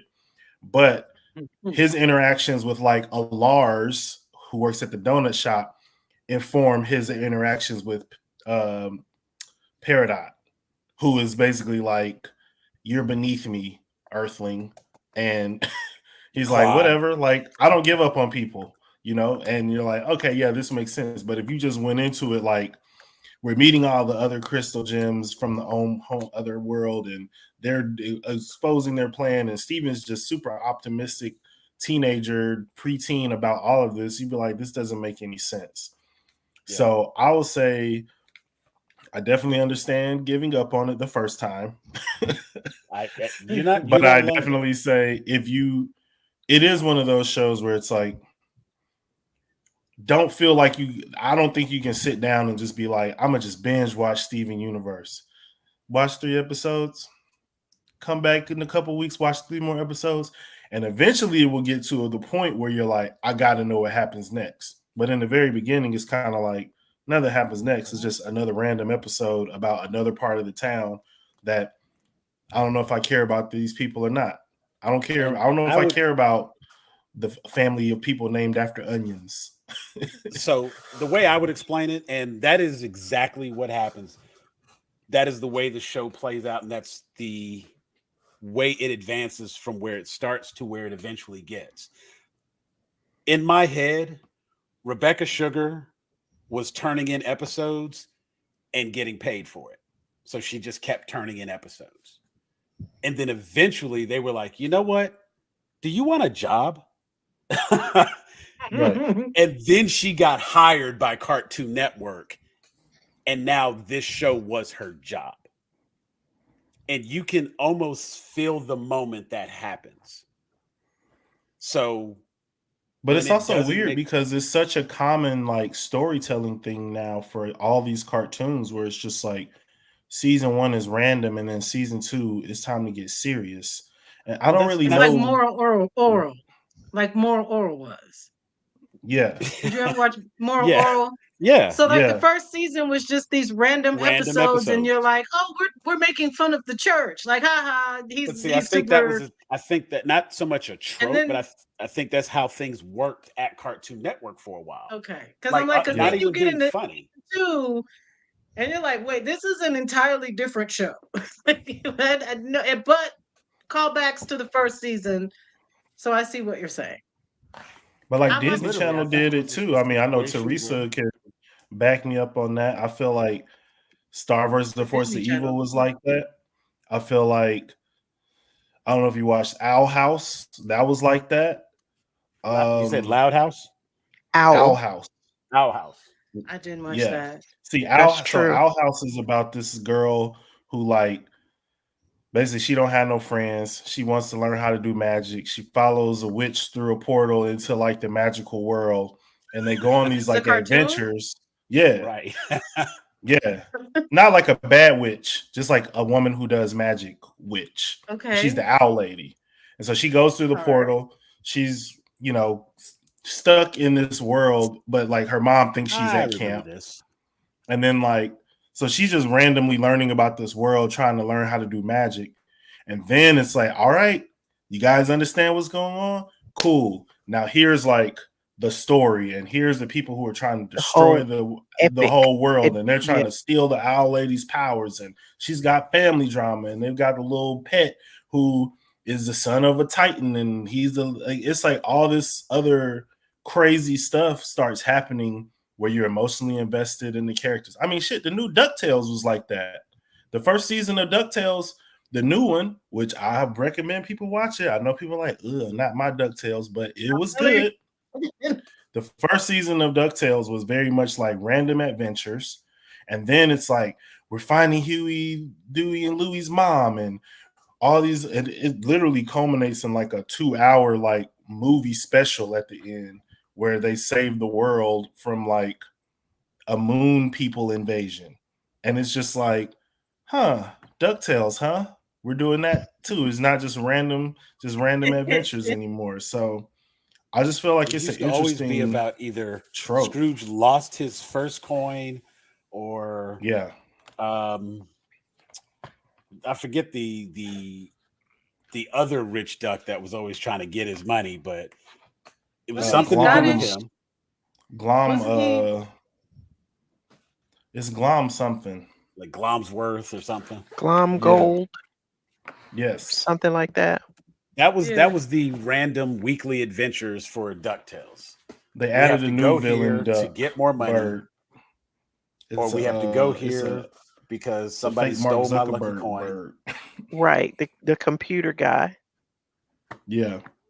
And then I remember like a little bit later on, it became, oh yeah, we're having a Launchpad do this, and then it just stopped being random, and then the show went Yeah. off. So Pretty much. Launchpad moved and became right. went on Well, Darkwing Duck. Launchpad he moved over to what was the other Wasn't it Darkwing? Darkwing Tailspin? Duck. No, Darkwing Duck. Darkwing Duck. But see, Wasn't also Tailspin? Tailspin was was Baloo. Baloo? Tailspin was That was based on Baloo? Jungle Book characters. Right. Okay. But see, in the new DuckTales, they actually reference all those cartoons in different ways. There's like a Rescue Rangers episode. There's like Tailspin is included. There's a Darkwing Duck, lot of like Darkwing Duck. yeah, it's like a whole thing. Like There should be. this DuckTales is like Darkwing Duck is like a TV show, and so you meet Yeah. the like actor who's like washed up and used to play Darkwing Duck.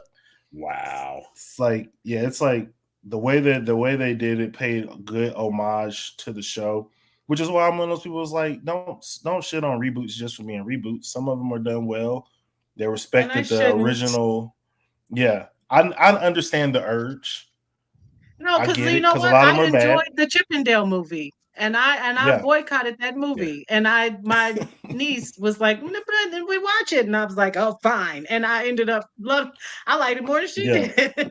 Right. Yeah, But I think also she it ain't was, she ain't watched the original Chippendales. She didn't That, know you what? know, it Get was for out of here. us. This ain't for you. This ain't but for you. I think the watch premise that they Cocomelon. used to make that movie, it was less of a reboot and more of a retelling, not even a retell, like an offshoot It was a continuation. Yeah, like an offshoot continuation. Yeah. And that part allowed me to appreciate, like, oh, wait, so Chip and Dale were actually Chip and Dale. They were okay, so they were okay, I see how this works. Right. That's clever, and so it's Very much.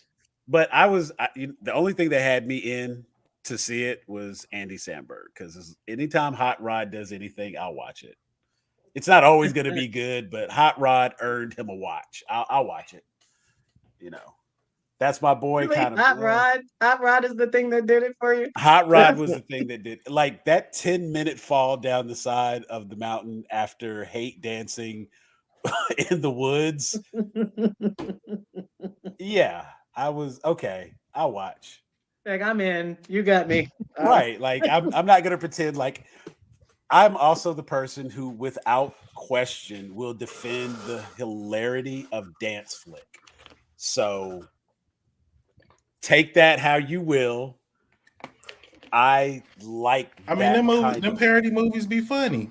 I like that. It ain't like comedy. It ain't like high comedy, but it's like it's stupid. And sometimes it's fun to just laugh at stupid stuff. Too stupid. Sometimes it goes too far. I don't do stupid. It as stupid does. So here's the thing. That is a human cartoon. We are literally having a conversation about cartoons and the absurdity and the imagination required. And I'm telling you, I liked Hot Rod, and you're shocked. I watched Popeye. Hell yeah, I liked Hot Rod. Because yes, a person can do unfathomable things. Can arm wrestle mountains. Like, right. How is that lightning? That is my logic, and I'm standing by that. And for that reason, I am all in on cartoons, stupid comedies. You know, I want my Teen Titans Go. I want my SpongeBob. I was okay on Thundercats Roar. I gave it a shot. Like, I legitimately gave it a shot. Aquaman King of Atlantis did that weird art style, and it actually kind of worked for that show. That just wasn't a good show. But Thundercats Roar, while I was immediately like, oh, what is this? I watched all of it, and I was like, it wasn't bad, but it just needed to be something original. It literally felt like they were saying, well, this is working for them. Let's try it. No. If they had just come back and made that's it what animated, it was. That's all it was. Because they literally, Aquaman King of Atlantis, exact same thing. Probably even the same studio, because it looks identical. But it kind of worked for Aquaman. Did you like the He-Man? The He-Man reboot? Yeah. So I absolutely loved Masters of the Universe. And if we go back to He-Man and the Masters of the Universe from like 2012, 2014. Yeah. Everybody didn't need to be ninjas, but yeah, I liked it. Okay. Because like I was just wondering. It was one of those weird things where like you could have a few characters that were fighting the way they were fighting. Like Tila, she has a bow staff. So if she swings her staff around and it spins really fast and stuff, that's what I'm used to seeing people with bow staffs do. Right. But the guy with two swords shouldn't be spinning his swords in his hand. It doesn't make sense. Even for a cartoon, like, because you're trying to replicate people. No, don't do that. And so it was weird at times for stuff like that, but it was only because like that type of fighting was in, and so it was like, oh, well, let's make them all like, let's make the fight sequences great. And they weren't, because they wanted to be anime-ish, but not anime. So it's like, commit to it. If you're gonna do it, commit. And I don't think they commit. They just tried to like draw it to look like it, but it didn't work. But yeah, I was all for a reboot for that. And honestly, I really looked forward to what they were going to do with Thundercats. When they brought that, I was really hopeful for that. And did we got like half a season and it disappeared? Which one? The one that came on like Cartoon Network a long time, like a while ago? Like around like 2010, 2011? Yeah. That one was good, about the same. It's the same Hulu. time as they tried to do the. I watched it like a couple years ago on Hulu, I think. It was good. Was it the whole like season? One season. It was like one season. Yeah. Make my little note for that. Let's go back and follow. Okay, let me put that. Let me put that right there next to Fillmore. Okay, cool. They told me about Fillmore, and I like the TV show Psych and procedural comedies like that. So, yeah, I watch a Fillmore. That's good. I like Fillmore. I actually do. Like as an adult, See, so I like Recess too. So there you go. Recess got the popular vote. I think everybody liked Recess. Yeah, and me and my son just finished watching it like last year. It's good. Hey Arnold, it's great. Like that was the golden time for, I think, cartoons, just like kids cartoons. That was a great time. Yeah. Disney was hitting, Nickelodeon was hitting, Cartoon Network was hitting. Now, I don't know. A lot of the stuff like Uncle Daddy or whatever his name is, Uncle Grandpa. I was like, Grandpa. listen, this is not Grandpa. for me. I will say I there have like been Uncle Grandpa either. Uncle Grandpa and Clarence. I don't know what those two shows were. I tried to give Clarence a chance, but I can honestly literally say, don't know what those shows are because I've Yeah. never heard of them. Don't. so I Uncle actually Grandpa. kind of like Clarence a little bit.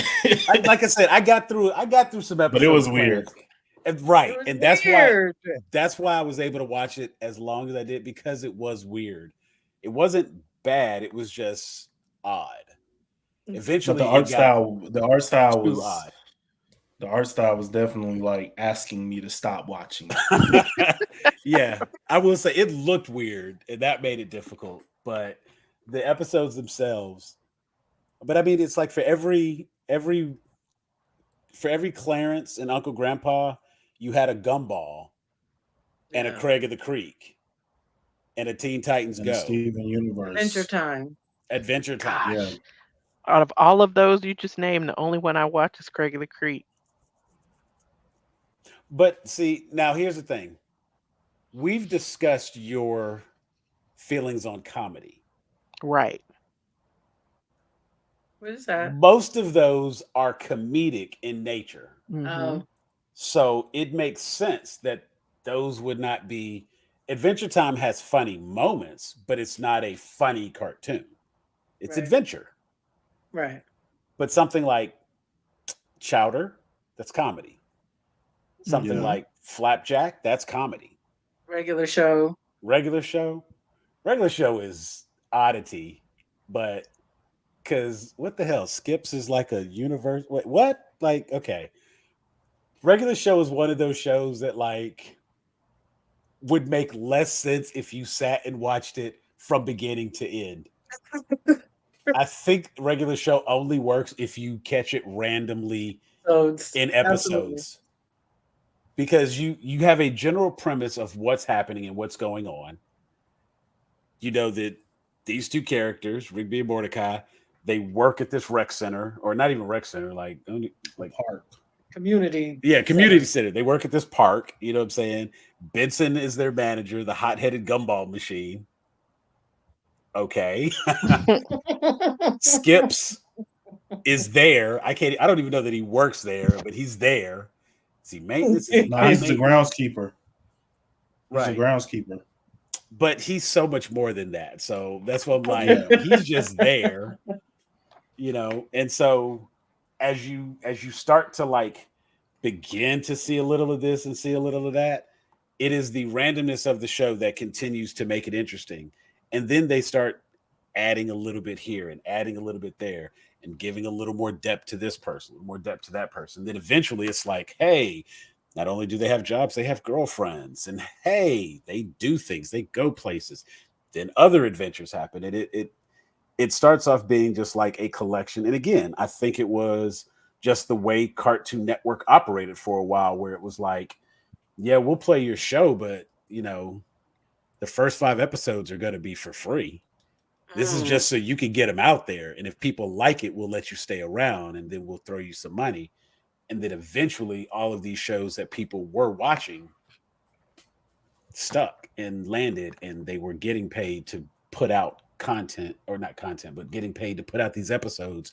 And that's how we ended up going from all of these random, because I'm sure if somebody was like, okay, you have a show that's already together, you've got a whole season, Give me 5 episodes. Are you going to show the first 5 or are you going to take your best 5? Let's show the 5 random best episodes. Okay, everybody like those. Give me 5 more.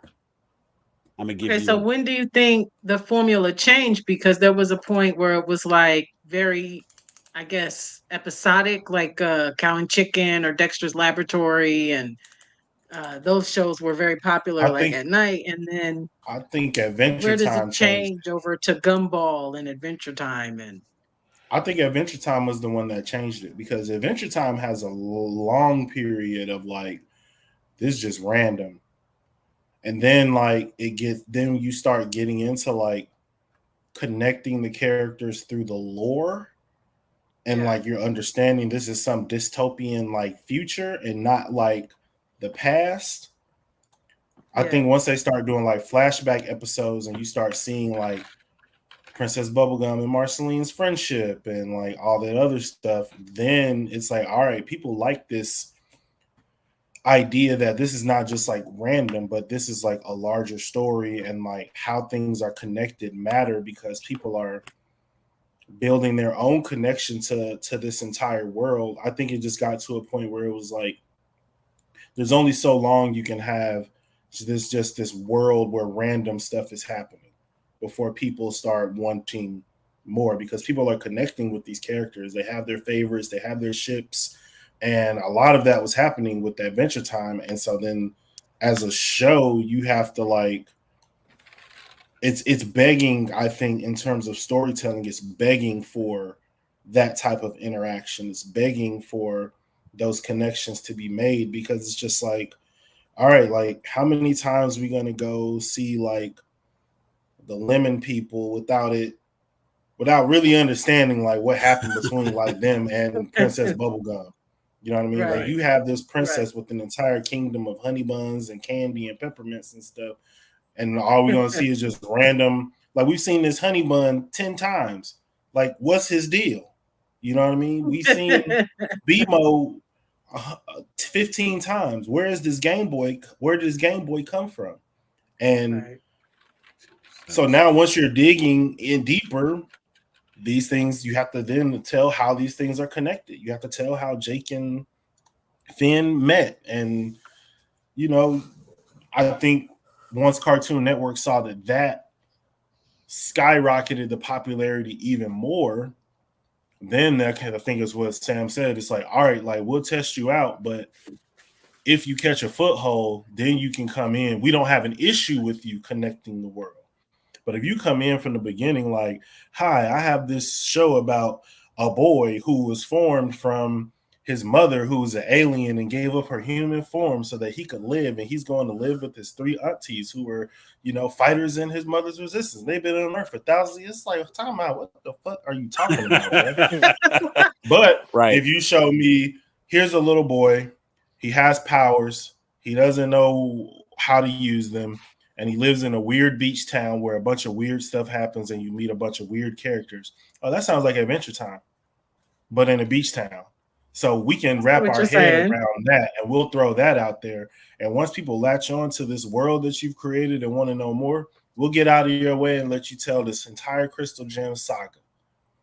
But Yeah. you got to make sure that people want to know like more about these characters. So you're going to have to show Lars and Sadie at the donut shop, and you're going to have to show the mailman who is a failed thespian who's in love with one of the crystal gems. You have to show missions and how these things work, and you're just going to have to show a bunch of random stuff to make people be like, it's like a connect the dots. It's like you got to show people the page with just the dots and be like, Right.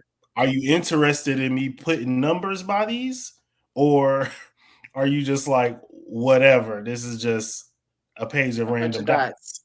Yeah. Yeah. Again, like looking at the timeline here, and I was kind of thinking about what you said. It matches in a 2010 timeline for that to be how it plays out, because cartoon when that premiered, and that was in the like early 90s. Right.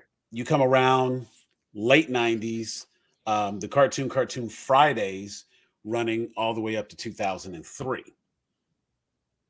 that's where we got, and looking at the list here, no, it says, started April 1996, ran through November of 2009.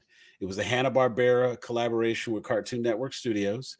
We got What a Cartoon, Dexter's Laboratory, Johnny Bravo, Cow and Chicken, I Am Weasel, The Powerpuff Girls, Ed, Ed and Eddie, Mike, Lou and Og, Courage the Cowardly Dog, Sheep in the Big City, Time Squad, Grim and Evil, Whatever Happened to Robot Jones, that was a great one.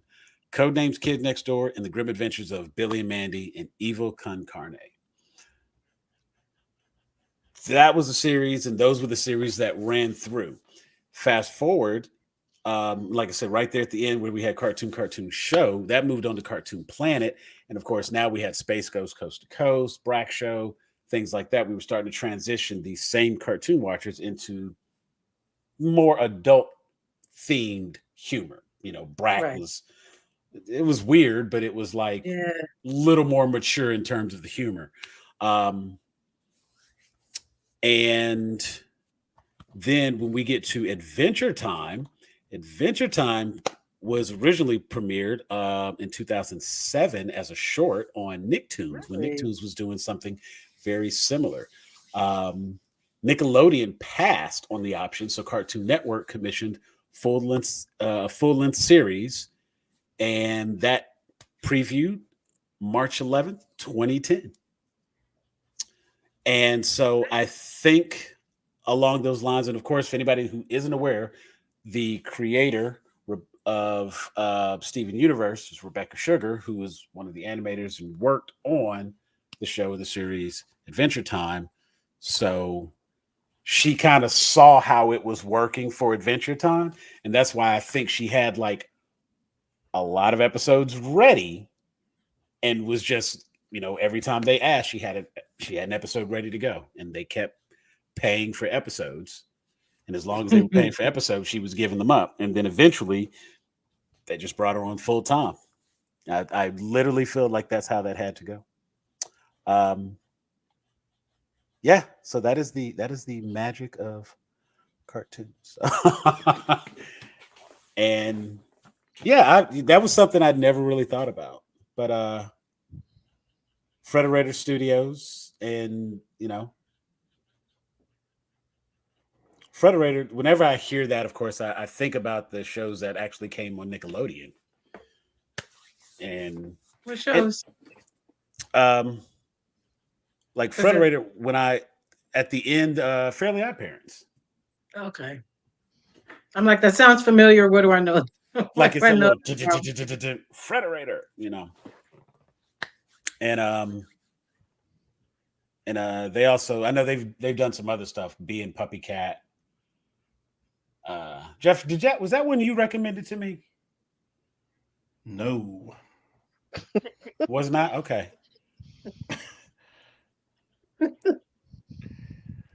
I mean, Bee and Puppy Cat looks a lot like Steven Universe, so that's why I thought maybe it was something we had talked about or something. So we've covered a ton of cartoons. Teresa, anything else on your list you want to speak specifically on cartoon wise?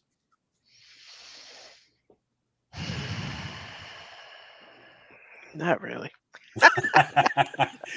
we didn't cover a lot of cartoons. Brandon, we did, but I think it's interesting that as many as we did cover, most of the ones on my list we didn't.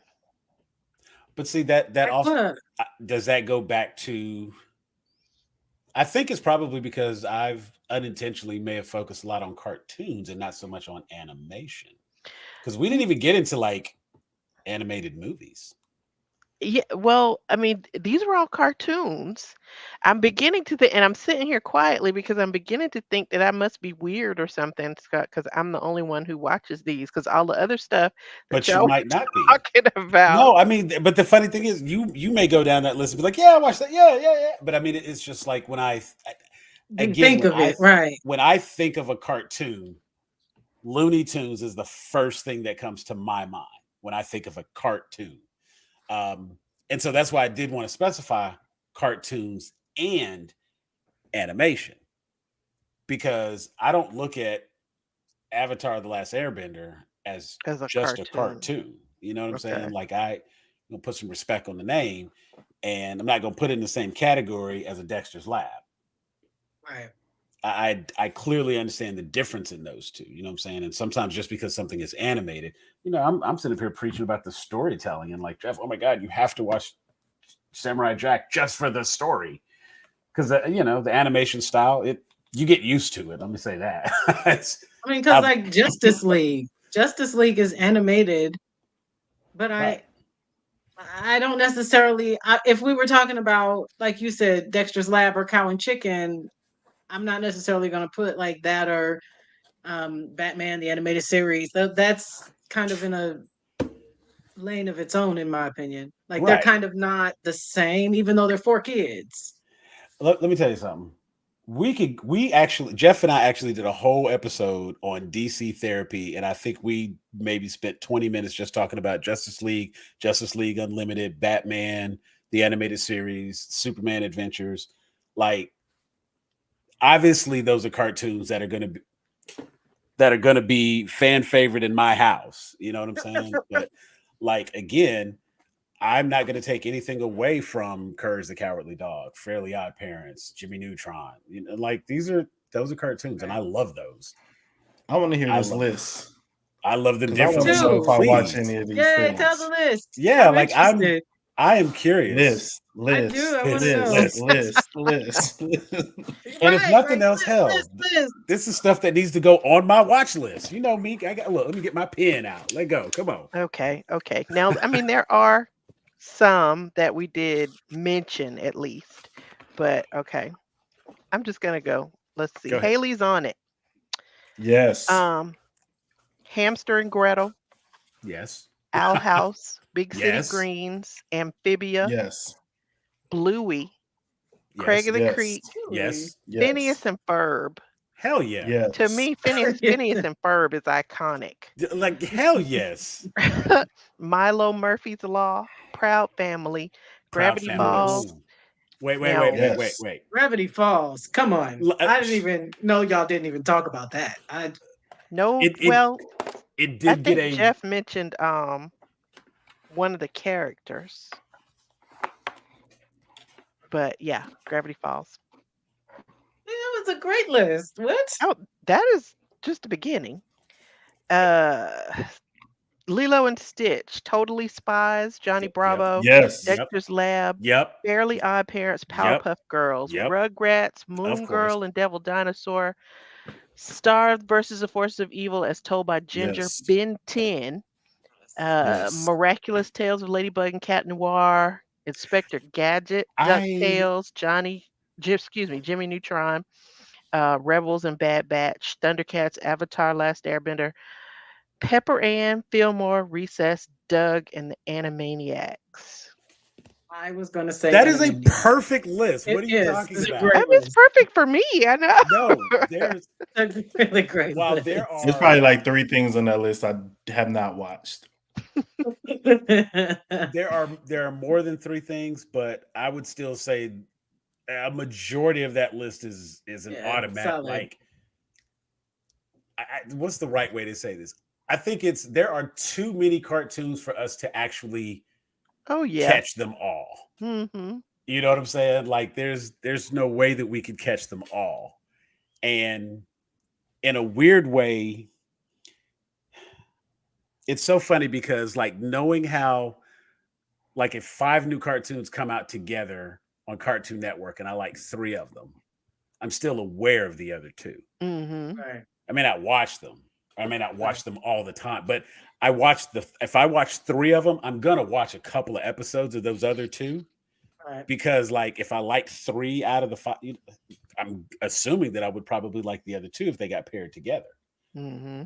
There was at one point, like especially like an Adult Swim has been really random. William Street, I don't know what the hell they was doing for a while. They were on it, man. C-Lab, and I know that gets into like adult animation and whatnot, but like their nighttime lineup was phenomenal. And then they started like experimenting with shit, and it was like I don't know what the hell this is.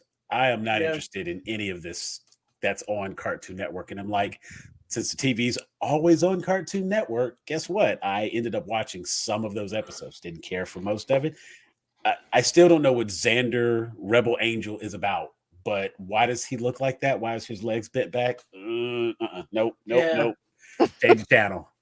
But Super Gel, yeah. Super Gel was underrated. I was like, but Super Gel, yeah. Super yeah. Gel caught like me. Super I Gel. didn't want to like Super Gel, and like you I said, it was tried Adult not Swim, to. and it was on, and I was like, "Here we go!" And I was, yeah, it caught Yeah. me right off the bat. Absolutely falls into adult animation. But the point being, like, when they have these group of 5 new shows that they put together, I'm gonna, because like Dexter's Lab, Johnny Bravo, Cow and Chicken, Powerpuff Powerpuff Girls, Girls? Kurz the Cowardly Dog. Yeah, bangers, all 5. Cow and Chicken was the only one I didn't care for, but I watched it. And once I Am Weasel became its own show, I wasn't watching Cow and Chicken anymore because I didn't need to. You know what I'm saying? The Grim Adventures of Billy and Mandy, very weird, and I wouldn't let my kids watch it because it was a little twisted. It's really not that bad. It was just such a weird show. And everything that was happening to Billy all the time, and Mandy was always the manipulator to make it. I don't want to teach you those kind of habits. But yeah, I think the ones that probably stand out on the list for me, Proud Family. Absolutely. Could not say enough good things about that show in the time frame. Moon Girl and Devil Dinosaur. Cannot wait to see what's happening on the moon. Like, let me just say, I am so like the original, the OMG. Like, I love that show, and the soundtrack is dope. So that's an extra bonus, and it is, yeah. Those 2 shows, like, they're definitely going to hit a little different contextually, and that's probably, in a weird way, that's why Craig of the Creek hits a little different contextually. It's familiar, especially this D&D world that these kids live in, like everything about that. And so right across, I want to say something about Craig of the Creek too, because like obviously, like, I'm very sad that it's canceled and it's over, but we'll smile because it happened. Right. For Black, I like that show because it was like Black, but it wasn't like we trying to show y'all how Black we are. Blackity black. Also, yeah. It wasn't like we're Black, but like we're whispering that we're Black. You know what I mean? Right. It was like they were a Black family that lived in the suburb. He had friends that lived in his neighborhood, so they looked how they looked, but you still saw his Black grandpa and Black grandma, his Black cousin, Black auntie, you still saw his cousin when he showed up. Yeah, and I think that balance for a lot of kids is important for a lot of Black kids to see, because a lot of Black kids do live in neighborhoods like that and feel like when they watch something Black, it's like everybody's Black or there's the token Black person, and we're not addressing the fact that they're Black. Right. And I went to college with a lot of kids like this who were like, college was like the first time they was around like a large group of Black people at one time that they were not related to. And so I think seeing him navigate that and seeing his parents be like, I know we live in this neighborhood, but put your hat on, boy. Like, yeah. And we playing spades and my uncle is loud and braggadocious and, grandma's, young popping Black grandma, like a lot of people have had in their life. And I think the attention to detail on that show, but then also seeing like Black kids like Sparkle Cadet and Cannonball. And it's like, and then on the other side having a Black villain even, and having the Green Poncho be Black. It's like it was enough Black people on the show for you not to be looking like, why is Craig hanging out with all these people and Yeah. like no, where are the other black people at? Right. I mean, even Kit at the trading tree, who Right. I thought Craig and Kit was the Was real destined. couple that Yes. should have been. Kit needed to listen to her grandma. Right. I just needed to see that Kit listened to her grandma. In my head, she did eventually. Like when they made it to high school. I don't know how we write that. No, they already showed the future. You remember the episode they went to the future? I'm Yeah. I'm in my rewatch because I haven't seen the Alternate last time. season, so I went back to start and I'm Yeah, going I haven't seen the whole last thing. season either. Oh, never mind. And so, You haven't seen Heart of the Forest? Well, yes, I have seen that one, but I Okay. haven't I seen was the gonna say. end. Oh, you guys are in for a treat. I would say too, even Heart of the Forest was like, Heart of the Forest was like in game for Craigie the Creek, but they were able to actually follow that up with like, the post their post end game was much better than Marvel's post end game. I'll put it like that. I'm Perhaps so Marvel looking should forward to take that. some notes. Let's see. Currently, as I'm going back through to be completely caught up in 100%, we are at the I'm on part 2 of the Capture the Flag War. Or I just finished watching part 2 of the Capture the Flag. So once I get through this part, because King Xavier just came through with the candy, because Kip shortage, and her bad report card. Right. And so Damn it, Kip. he shows up with candy, council outvotes him.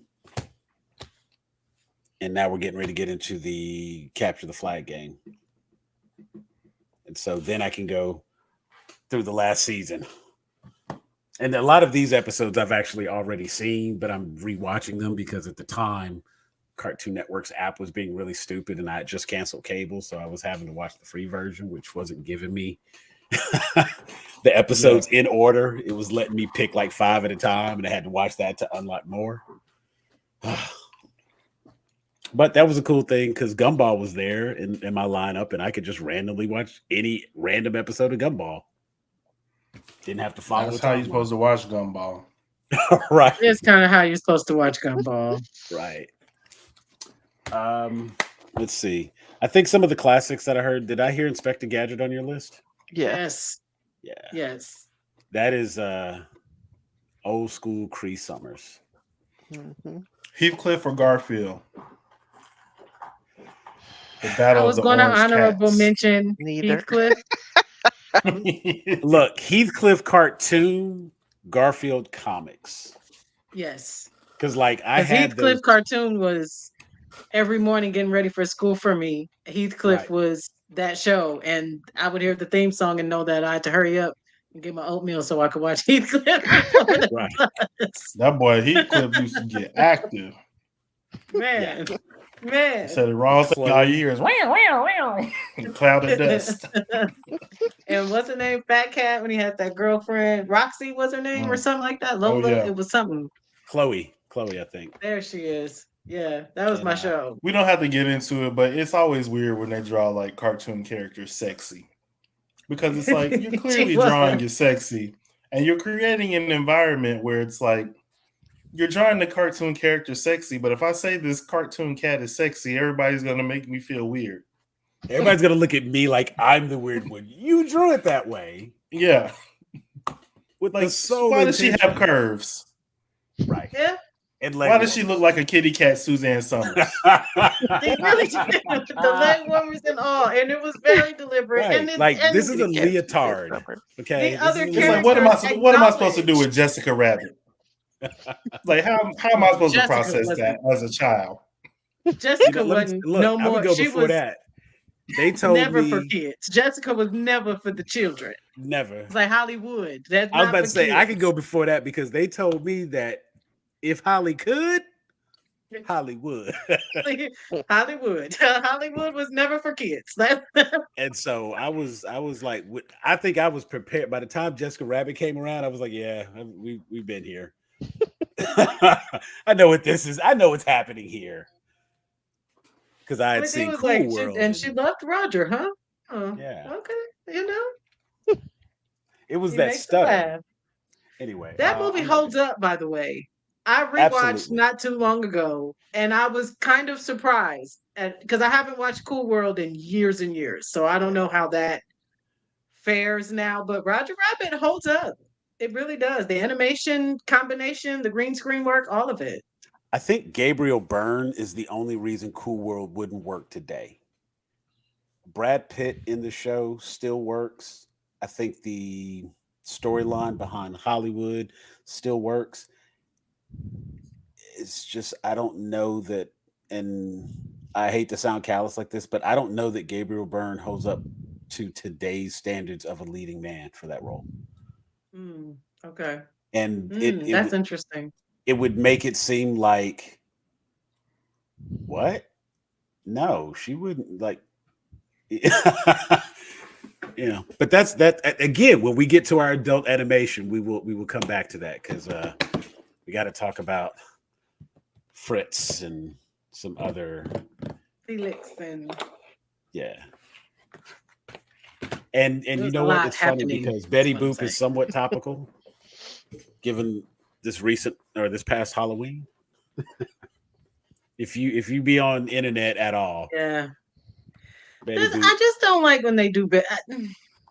Betty was drawn to be innocent and sexy at the same time, but I don't feel like she was ever really overtly She wasn't sexy. out there the way she's typically portrayed in Right, other versions. And I right. won't even say versions, but whenever people like do a cosplay or Yes, costume or something like that, yes. they just have it in their head that she's over the top. And it's probably falls in the same category as something like I think the best example I could think of is when you see people do Marilyn Monroe costumes, they always go like two steps too far than Yeah, Yeah. anything I've ever seen of Marilyn Monroe. I Because can. it's more about the perception, I think, and what people believe as opposed to what actually was. And I think that's the case. Because I mean, you talk about a cartoon from the 40s, it ain't a lot of people probably sat and watched. True So enough. it's only like you see the Betty Boop mud flaps on the back of truckers and a postcard here or there. Somebody famous decides to dress up like that for a Halloween costume. And it just immediately now Betty Boop is overly sexualized when Right. I mean, it's an iconic character, and I get it. She is again drawn in a very sexy manner. The garter, the short skirts, and sometimes her little pantaloons or whatever. right. But like, I'm like, the character itself was not necessarily that. She like Jessica Rabbit. I'm not bad. I'm just drawn that way. That's Betty Boop to me. Yeah. You lying. Jessica Rabbit, you bad. Using us like patty cake. See, like she have to put the emphasis on the way she breathed when she talked kind of stuff. So Jessica was at fault for some of that. She got to take a little responsibility. But no, I would definitely be curious with cartoons like that from the 40s because while I've seen some of them, like I said, for me it's going to be a lot more the Fleischman cartoon eras. Like I said, I do remember seeing the Baby Huey cartoons and the Popeye the Sailor Man cartoons and some of these other like random like black and white characters like Slim just running around on a farm and like what?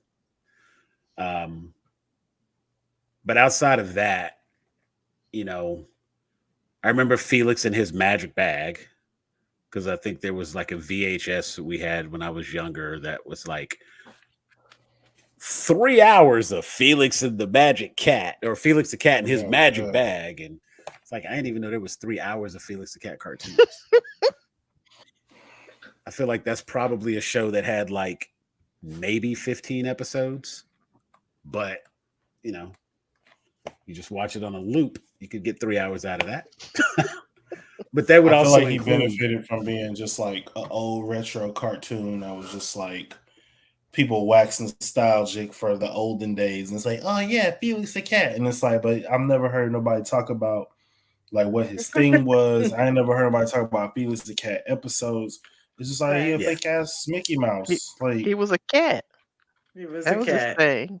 The thing you would literally see him, and it's like I can tell you one or two episodes where they tried to do like the almost like the Red Riding Hood, where he was like going to grandma's house kind of thing. He's walking through the woods down this little path, and instead of having the basket, he's got his magic bag. And so every time a situation comes up that he needs to get out of, what does he do? Opens a bag, and whatever he needs to resolve said issue is always in the bag. That's why it's the magic bag. He just pull, you know. So yeah, definitely fake ass Mickey Mouse because he always had the secret mouse tool in there. You can always get the secret mouse tool that we're gonna use later. It was always there. great character design though. It's still iconic. Yeah. Like Good nothing char- else You're is. right. Yeah. It's a good character design. That was my honorable mention, Heathcliff, and then my other was one that nobody ever really talks about anymore. Maybe I was the only one who liked, and that's Freakazoid. Runs Oh around in yeah, underwear. I Freakazoid was remember dope. Freakazoid. Freakazoid. Freakazoid. Nobody ever talks about Freakazoid. I think it was only one or two seasons, and maybe even half of a second season. I don't think anybody liked the show except me and my sister, because the absurdist humor was right up my Yeah, alley. it was So, hard because I think it was like WB was trying to find its mhm. legs, and there was one of them things where they just put anything on there in the beginning, Yep. and then it was like, all right, we seeing what works. Animaniacs, that's our thing, Tiny and Toons worked, Batman Animal Animaniacs animated worked. Tiny series. Toons and Animaniacs probably just edged out Freakazoid. Like I wasn't gonna Yeah, change the channel, but you and it was know, definitely the kind of cartoon where like I was a kid when it came out, and it was the kind of cartoon where it's like if a parent walks in and you're watching it, it's like the what what is the this? What? Turn this off. And you got What? get you this mess What off my what TV. did he just yeah. Yeah, I mean, you know it's what? like a Jim Freakazoid would probably Carrey be Sweet something that Fever would be joint. better appreciated under an adult rewatch. Yes, Like the me say? 100%. Rewatch. now. It's been years and years and years. See, and I wonder like where it's at. If uh it's available. it, Warner Brothers, it would seem like you know what? I have to see if it's on Max. That seems like the kind of place it would be. It would be on Max because it's Warner Brothers. So I'll check and see if it's there. Um, did you have any other honorable mentions? Um, we talked about so many. So I mean, the only other thing that I would say is that we didn't really talk about the specials, like the Charlie Brown specials, Mm. Peanuts. I was Mm. addicted to Peanuts Saturday mornings, and I had a Snoopy that I slept with till I was like, you know what I'm I saying? got an Like older cousin we call Joe Cool. Like so, I'm was right there. Yeah, definitely grew the up in that era, animated specials. So and that's something that my wife every year since we've had the ability to do so, she has wanted to watch. She every time the holidays come around, we have watched Dr. Seuss's How the Grinch Stole Christmas mhm, every year because we had absolutely. it on DVD when it first became available on DVD. We had it on DVD. Now, of course, you can stream it, and then they just started putting it on regular TV. Um, and even though the Jim Carrey version exists, she still wants to watch the animated Dr. Seuss classic. I'm all Absolutely. for it. We do the I Charlie think I Brown. was slightly traumatized on the Grinch one because I had one of them uncles that'd be like, "Y'all need to sit down and watch this. This is class." And it's like, why are you yelling? It's Christmas. Like you could just put the cartoon on. We're kids. We'll watch it. We don't need a But because lecture. you We were don't need a made to watch preamble. it, right? Yeah. You've been And you forced to better watch it. like You Like, it. can't see even that? enjoy it. Y'all see his heart getting big? Yes, we are watching it. There's gonna Thank be a you. quiz at Yes. the end. Oh man, you made cartoons work. Damn it. Um, but no, we definitely did. We did the Great Pumpkin, the Charlie Brown Great Pumpkin, Charlie Brown Christmas, the Charlie Brown Thanksgiving, Thanksgiving. We every year we do catch all three of those. My wife is like, that's the only reason we have Apple Plus right now. It's the Charlie Brown specials. That's a good Yeah, point. like and of course my thing is like, okay, cool. Don't put it on that card because it'll be recurring. Like, good what you get. Like, look, all we got to do is go buy like a $10 Apple gift card that'll give you 2 months, and we're good. You don't have to. Okay, so of course now I'm like, well, what was on Apple that I wanted to watch since we didn't pay for this shit again this month? That's how streaming services get, just like $4, and then next month it'll be $12, and I'll be done forgotten, and I'll still be paying for it. I would say my last honorable mentions, of course, like all the 80s actions cartoons that I grew up on.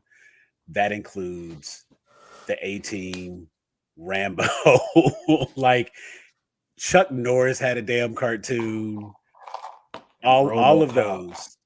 And Cops, yes. Oh, Cops was like right at the tail end of what would have been when I quit watching cartoons as the like I was beginning to have other interests, and cartoons was not advocating for those interests, and so it was like I might have missed if Cops and SWAT Cats had not been the shit, I probably would have missed those, but they was just good as cartoons and they still got watched.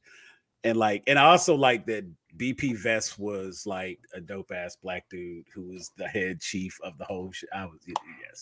Okay. So that was another thing, because growing up, my dad was one of those people that like I loved the Silverhawks. That was a cartoon that I was like, oh man. And the coolest thing to me was the one Silverhawk who couldn't fly. He had to fly the damn jet, Bluegrass. And he had this bird and he played guitar and he had this cool cowboy hat. And I had to get Hot Wing. That was the character that my dad allowed me to get when we went to the store, Lionel Playworld, and I was able to get a toy. I had to get Hot Wing, the black Silverhawk. And he was a black dude who did magic. And his name was Hot Wing. And I'm just a little triggered by that now. But it like, wow, everything. Like, did he tap dance too? I bet he did.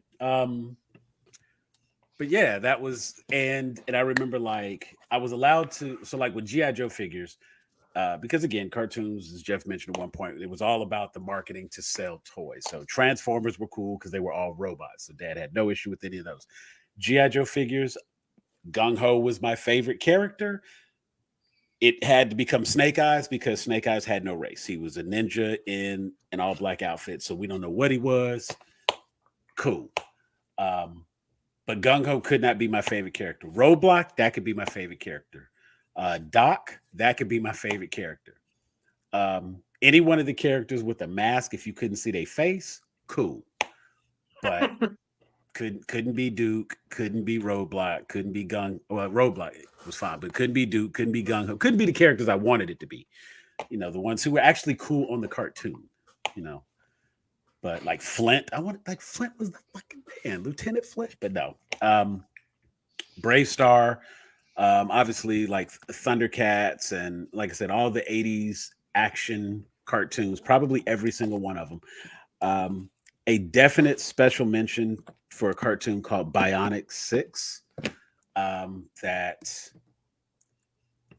like enough people know it, but it's definitely like a hidden gem because not a lot of people remember that cartoon. And it was based on the idea that the $6 Million Man and the Bionic Woman got together, adopted kids, and all those kids had powers. Right. I had you in the first half. But yeah, the pregnant pause after got together. So the $6 Million Man and the Bionic Woman adopted these 4 kids. They just so happened to adopt 6 bionic children. Right. No, it was they adopted 4 bionic children. They became the Bionic 6. Right. Oh, I see. 'Cause they Okay. had- Well, that makes So it did that they much just better start for sewing bionic bionic kids. limbs Is on the normal kids, or randomly. They I were mean, already. They were just bionic.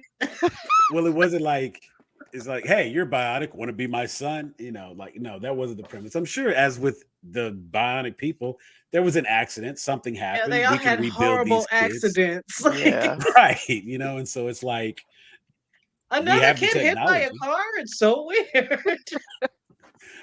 It's like, how do these kids keep falling into your care, getting injured? What are you talking about? We're here to save the world. We adopted a little girl, by the way. Run. But no, the Bionic Six was like Leader One and Karate One, Sports One. It was just an awesome, amazing cartoon when I was a kid. And again, think of like Captain Planet, but bionic people. So The Planeteers. and the Planeteers. Gargoyles. Did y'all talk about gargoyles? Did not, but Gargoyles Not has a special today. place.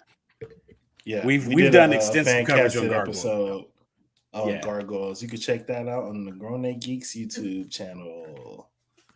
I did want to hop in too and just like one thing that I really like is like looking at like trends. So like when we were talking before about like all these shows that have like random season ones and then the season 2, 3, 4 is like these crazy story arcs.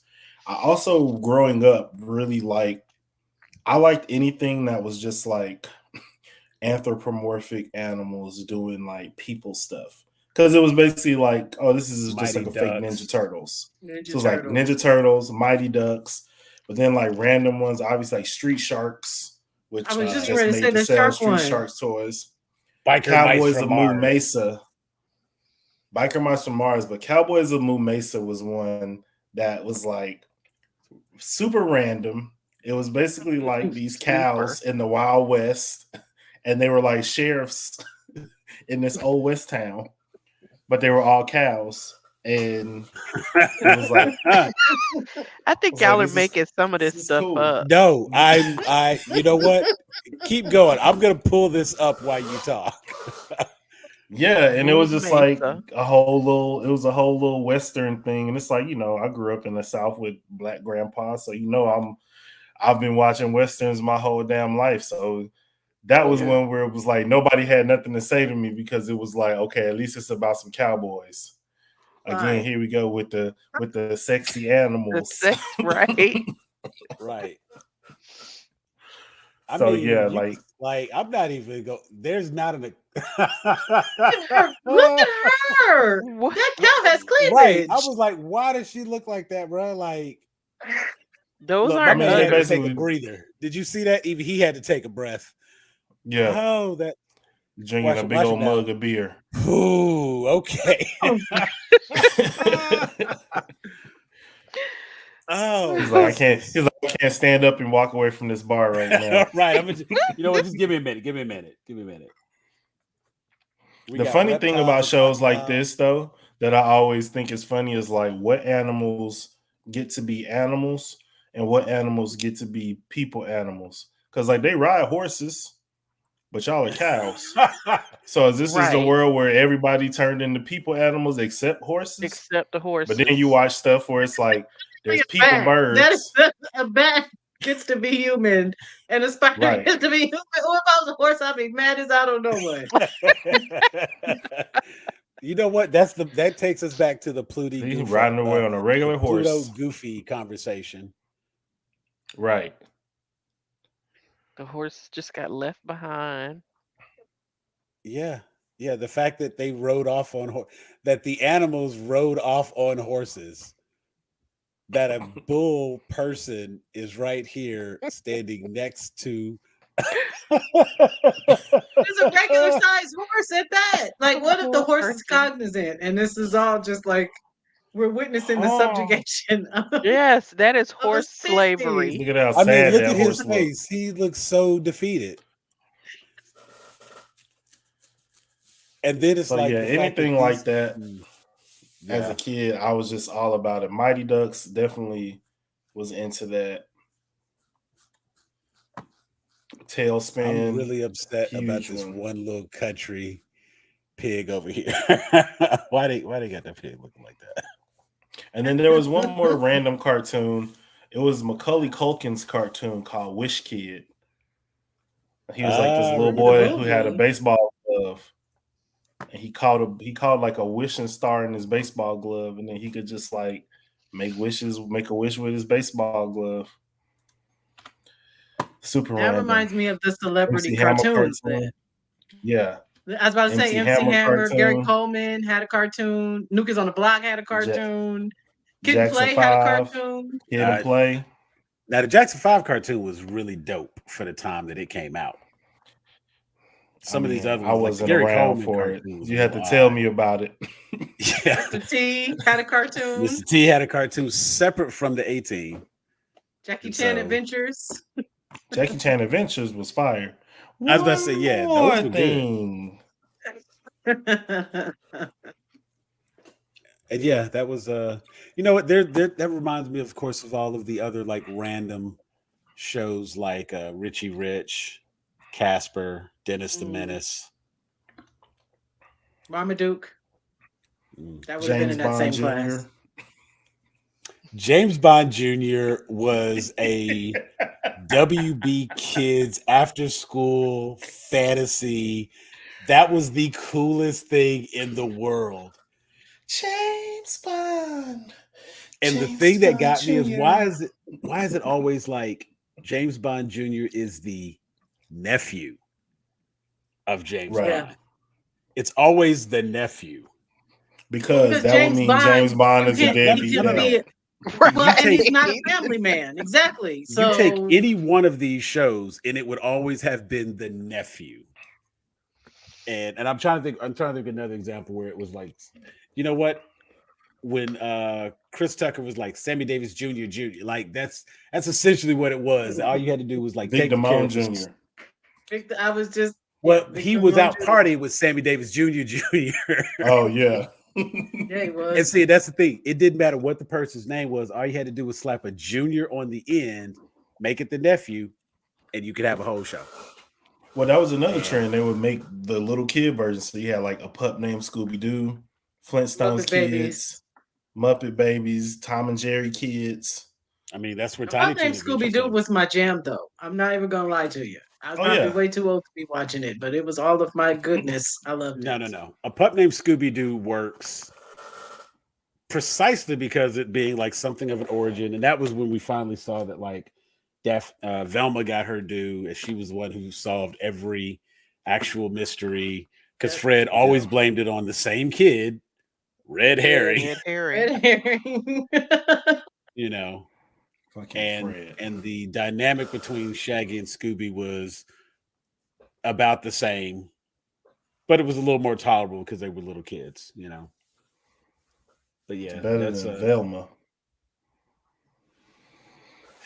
I did not watch it. I was like, you know what? I just feel like this isn't for me, and so I just missed it. I haven't seen any reason to go back and watch it either, so I'm good. No, we did it. We did a nice little recap on. And I got to see Jeff actually lose it on Mindy Kaling. Like, and I mean, it was funny because he was like, you know what? I give her a pass because you know what? Nah. And like to watch him go in and have that rant, special. Yeah.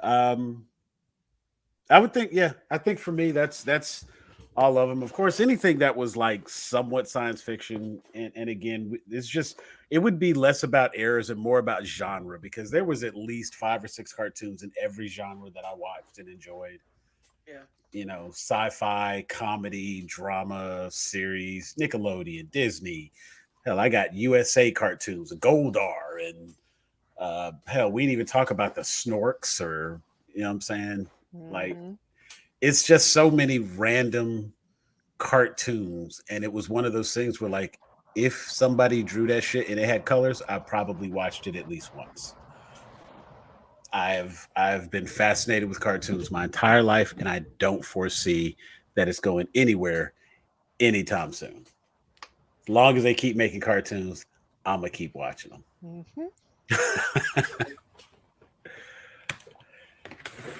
All right. Well, that is a lot to have talked about cartoons, and we didn't even, and I think we did a really good job discussing cartoons without just falling victim to Disney movies, and because Disney movies have their own category of animation, so they don't need to be praised anymore. There's a lot of good ones out there.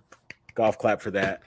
Um, Something interesting about Disney animation, though, that I thought is really interesting now that I'm an adult and I have access to it and I've actually tried to pull it up. It's actually not a lot of damn Mickey Mouse cartoons. No. There's like And, six. and he's not that interesting. When you watch those Disney cartoons, Mickey is usually the least interesting thing that's going on. It is like 6 cartoons total, I think. Goofy had a nice little run where he did all the how-to. He had like a little how-to series. I will say there is a newer Mickey Mouse cartoon series that's on Disney Plus that has a lot of really funny episodes. They're like shorts. So I think they're like little like 5-10 minute episodes. I would say you could throw those on. They're very like Looney Tune-ish in a way. Okay. The art style is not my favorite, but the storytelling I think is really, really good. Just for like for my own, what is your like, what kind of art style do you like? Yes, I like classic art style. So like, I'll just name cartoons that I like, and you can kind of maybe glean what art styles I do. Like I love like the whole like Justice League, Batman animated series, like all those shows. I love those. I like classic Disney looks. I like, X-Men. I like OG Ninja Turtles cartoon in terms of style. Yeah, I think I just like really like classic, clean, colorful, probably brighter stuff. Probably lends closer to anime than like really gritty stuff. I like Ben 10's artwork style a lot. I like, I don't know. Ben 10's actually kind of colorful. Yeah. I like all the Disney animated show style. So like the colors on something like a Star versus the Force of Evil, I really like that a lot. I just like stuff where it like also has like a point of view. Like I really do like Steven Universe's whole art style. There were some character designs that I was like, but as a whole, I like how the color palette and everything just like tied together with the music and all that stuff like that. So I'm not like super picky about art style, but season 2 when they got a little bit more in the animation budget, definitely because that season 1 was a little more. Whew. And if you go find any of the pilot, don't find the pilot episode of Steven No, Universe. we're trying to get her to watch it, Sam. I was like that'll make you not watch it. So after you finish the series, then go back, check it out so you can see where they started. And then when you see where they ended, like around the movie and Steven Universe Future, you can really appreciate where they go. And I think it makes a huge difference. I'm open for art style. If it makes me laugh, that's the first thing that's going to win me over for a cartoon. Yeah. And then if it entertains me because it tells an interesting story or it makes me want to see the next episode, those and in that order: laughter first, entertaining, good story second, art style third. I have been turned off because something made me look at it like Clarence, Uncle Grandpa. No, I can't do this. Yeah, because Pizza Joe was I need okay. all the people to look like people. You know what I mean? I just need the art style to feel. Because like Craig of the Creek is like they're exaggerated. You look at a show on Netflix like Hilda, and that's like an exaggerated, stylized way of drawing people, but it's still like clean. The color palettes like make sense. I don't like scraggly shit. I don't like sketchy, unfinished feeling. Like people, I'll put it like this. I don't know how familiar with like art I can you see are, how but Ed and like Eddie makes him itch. I right, could like absolutely see. people love Yeah, Basquiat, I can and see I that. am not like a fan of Basquiat's art from that era. I'm more of a Keith Haring fan because it's very clean line work and the pops of color, Same. like scribbling crowns and T-Rexes and random phrases on art. Like it speaks to some people, not I. And that's the beauty of art. People, everybody don't have to like all the same stuff. Absolutely. You know what I'm saying? It's Absolutely. So objective. just I don't want people to think I'm out here tearing down a black artist. I love that No, people love Basquiat's artwork. I'm just not one I of them. love this cat's voice. Yes. Why does he talk like that? yeah, we didn't even get into any of those side characters. Yeah, those Like one random. dog, the little dog that would be on Tex Avery that was always trying to get over on Goofy. We need a cartoon podcast. Just a We could episode. literally just do. We could pick a show, pick a cartoon, and just go series by series. Go ham Oh, on it. there'd be plenty to talk about. It gives me a headache. By the way, I feel the same way you feel about Basquiat, about like Jackson Pollock. I don't get it. Yeah. I see what you're saying, and sure, he had fun. He was flinging around the paints, but millions of dollars, meh. If you see I one, guess I'm not I'll say cultured. about Pollock at least. Like if you see one in person, just like the scale is overwhelming, but that Okay. doesn't mean I'm like I love it. I was like, I'm damn, this moved shit big. by this. Wow. It's You like can I'm be moved by how impressed big and this underwhelmed. is. Look, you can be And impressed how and much underwhelmed paint at you the same splattered. time. But I'm not That sitting Right. here like, man, I feel it is speaking to me. I'm just like, so you just splattered a whole bunch of paint everywhere. Have a Stewie Just moment, or what was that from Ferris Bueller, where he's just Cameron's just staring at the picture, yeah. and then, Just like to the point where he's like inside Mm. the picture. Yeah, when Family Guy did get that it. little scene, I know there were so many people that didn't get it, didn't get the reference. I was like, oh, they did Ferris. Okay. High museum visit. Oof. I We have need to an do an interesting 80s movie episode sometime in the future. This page. You gotta pick a genre. You can't just do 80s movies. You gotta 80s is like We'll 80s, start. 80s teen. I was about to say we'll Teen start angst 80s and then movies. we'll go genre by 80s. So Yeah, we'll do you have. genre There's by no year. way. There's so many things. That's plenty of episodes. Exactly. We break it down, and you know what? We don't have to go this to this to this. We could do 80s teen drama, and then we could go 90s big budget action, and then we could do 2010s martial arts, and then jump back to 70s. What would be a good one for them 70s? Sci-fi. Ooh, that's okay. See, it's absolute. That's let me write this down. It's a damn show. See? And actually, no, you know what? We did write that down. You know what we just did? We just figured out how we were going to do Geek Rewind, the Underground Classics. That's how we'll do Geek Rewind. That's the formula for Coming Geek soon Rewind. to Grown A Geeks.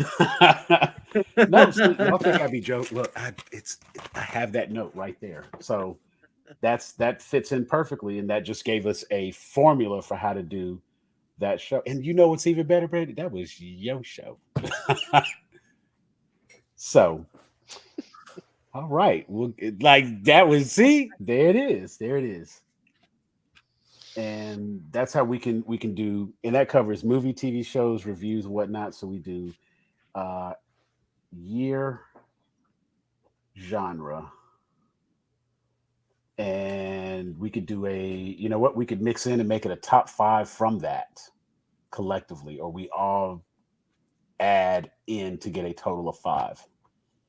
If it's 3, you know what? We'll do 3 movies for year and genre. Everybody pick one. If we all pick the Warriors, then shit, we just talk about the Warriors for an hour.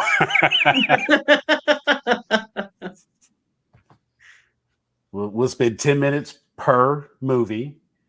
3 movies, it's 30 minutes.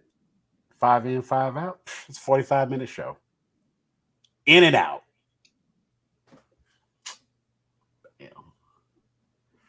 Ladies, it's a pleasure. Love having y'all on. Me and Jeff, we sit and talk like this all the time, but it's great to get some new perspectives, hear some new voices, get some other feedback.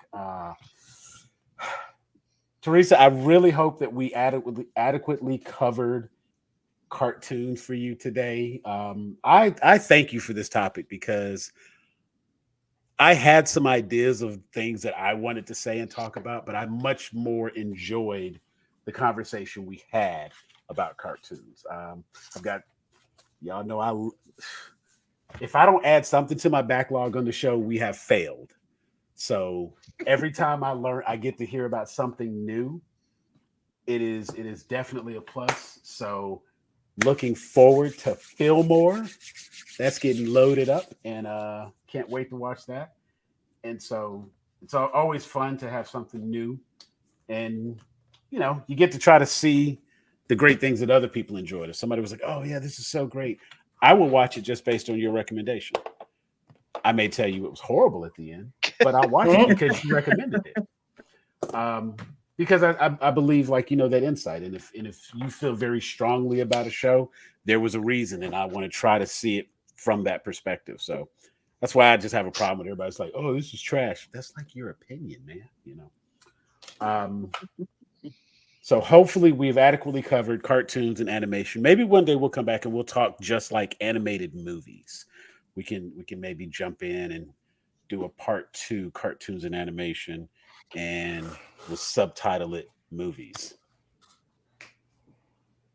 You like that idea? You coming back for movies? Cool. I'm coming back anyway. I mean, it wouldn't be a good show without you, bro. Wouldn't be a good show. I run my mouth, but I gotta have somebody to talk to. Fortunately, I've got some new people to talk to. So because me and Teresa was about to have a whole conversation, we hopped in. I even told her, I was like, you know what, Jeff will probably be here in a minute. He'll hop in when we start. But we go and go. So Teresa, tell me, what is it? Why cartoons? And we good. Brandy came through. Speaking of conversations with me, you, and Teresa, our episode on the MCU of therapy will be dropping on Friday. I'm almost done editing it. Very cool. I think people will be very impressed by my editing work. I put all right. title cards and slides and sound effects and all kinds of stuff. So okay. I'm editing it down. I've got it. I think I'm gonna be able to get it down to like 1 hour and 10 minutes. Close to that. So look out for that coming soon. That was a good conversation.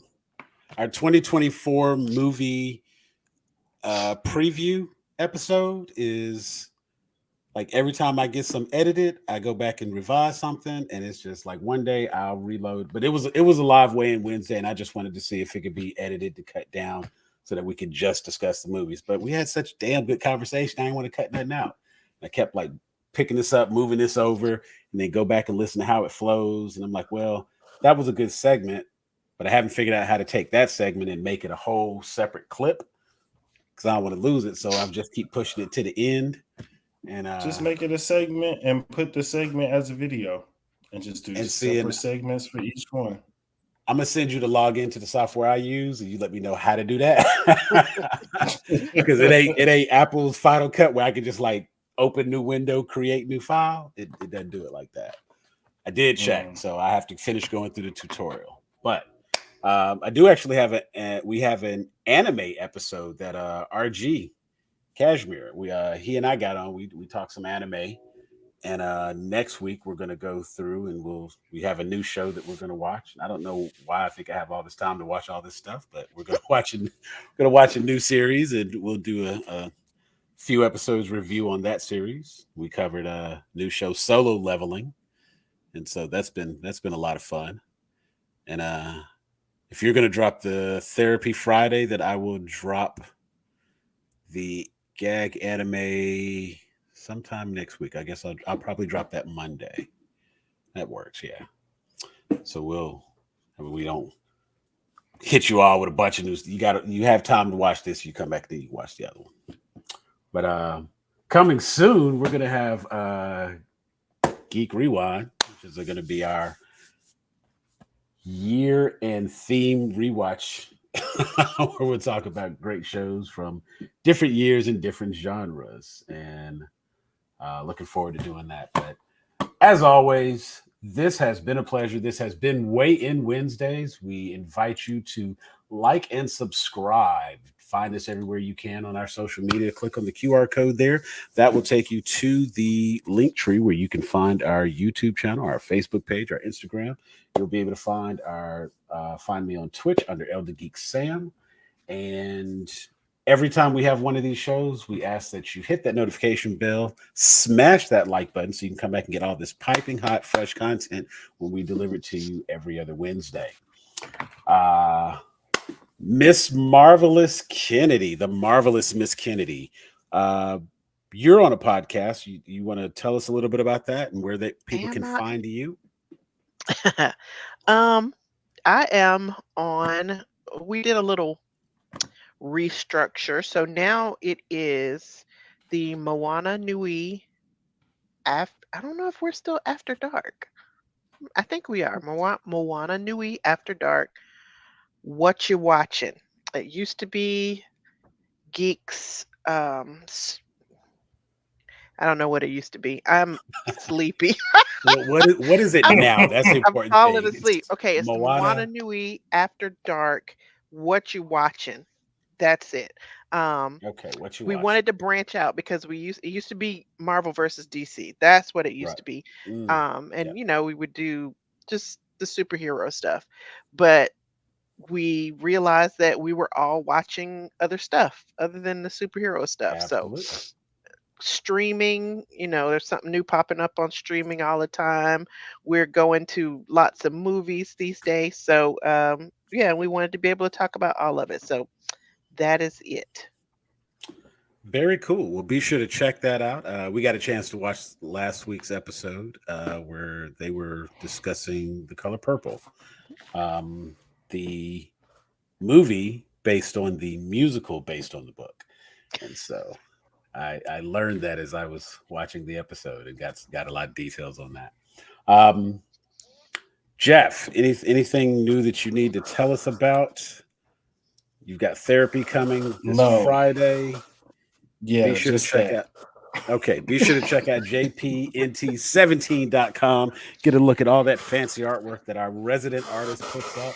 I know there's a shop, there's a store, and I got a fire into the across the Spider-Verse shirt from that website. So be sure to check that out. For Teresa, Jeffrey, Brandy, and myself, we want to thank you for joining us. We hope you've enjoyed that. Be sure to hit that subscribe and like. We will see you next time. This has been Grown A Geeks. This was Weigh In Wednesday. We are out of here. Peace.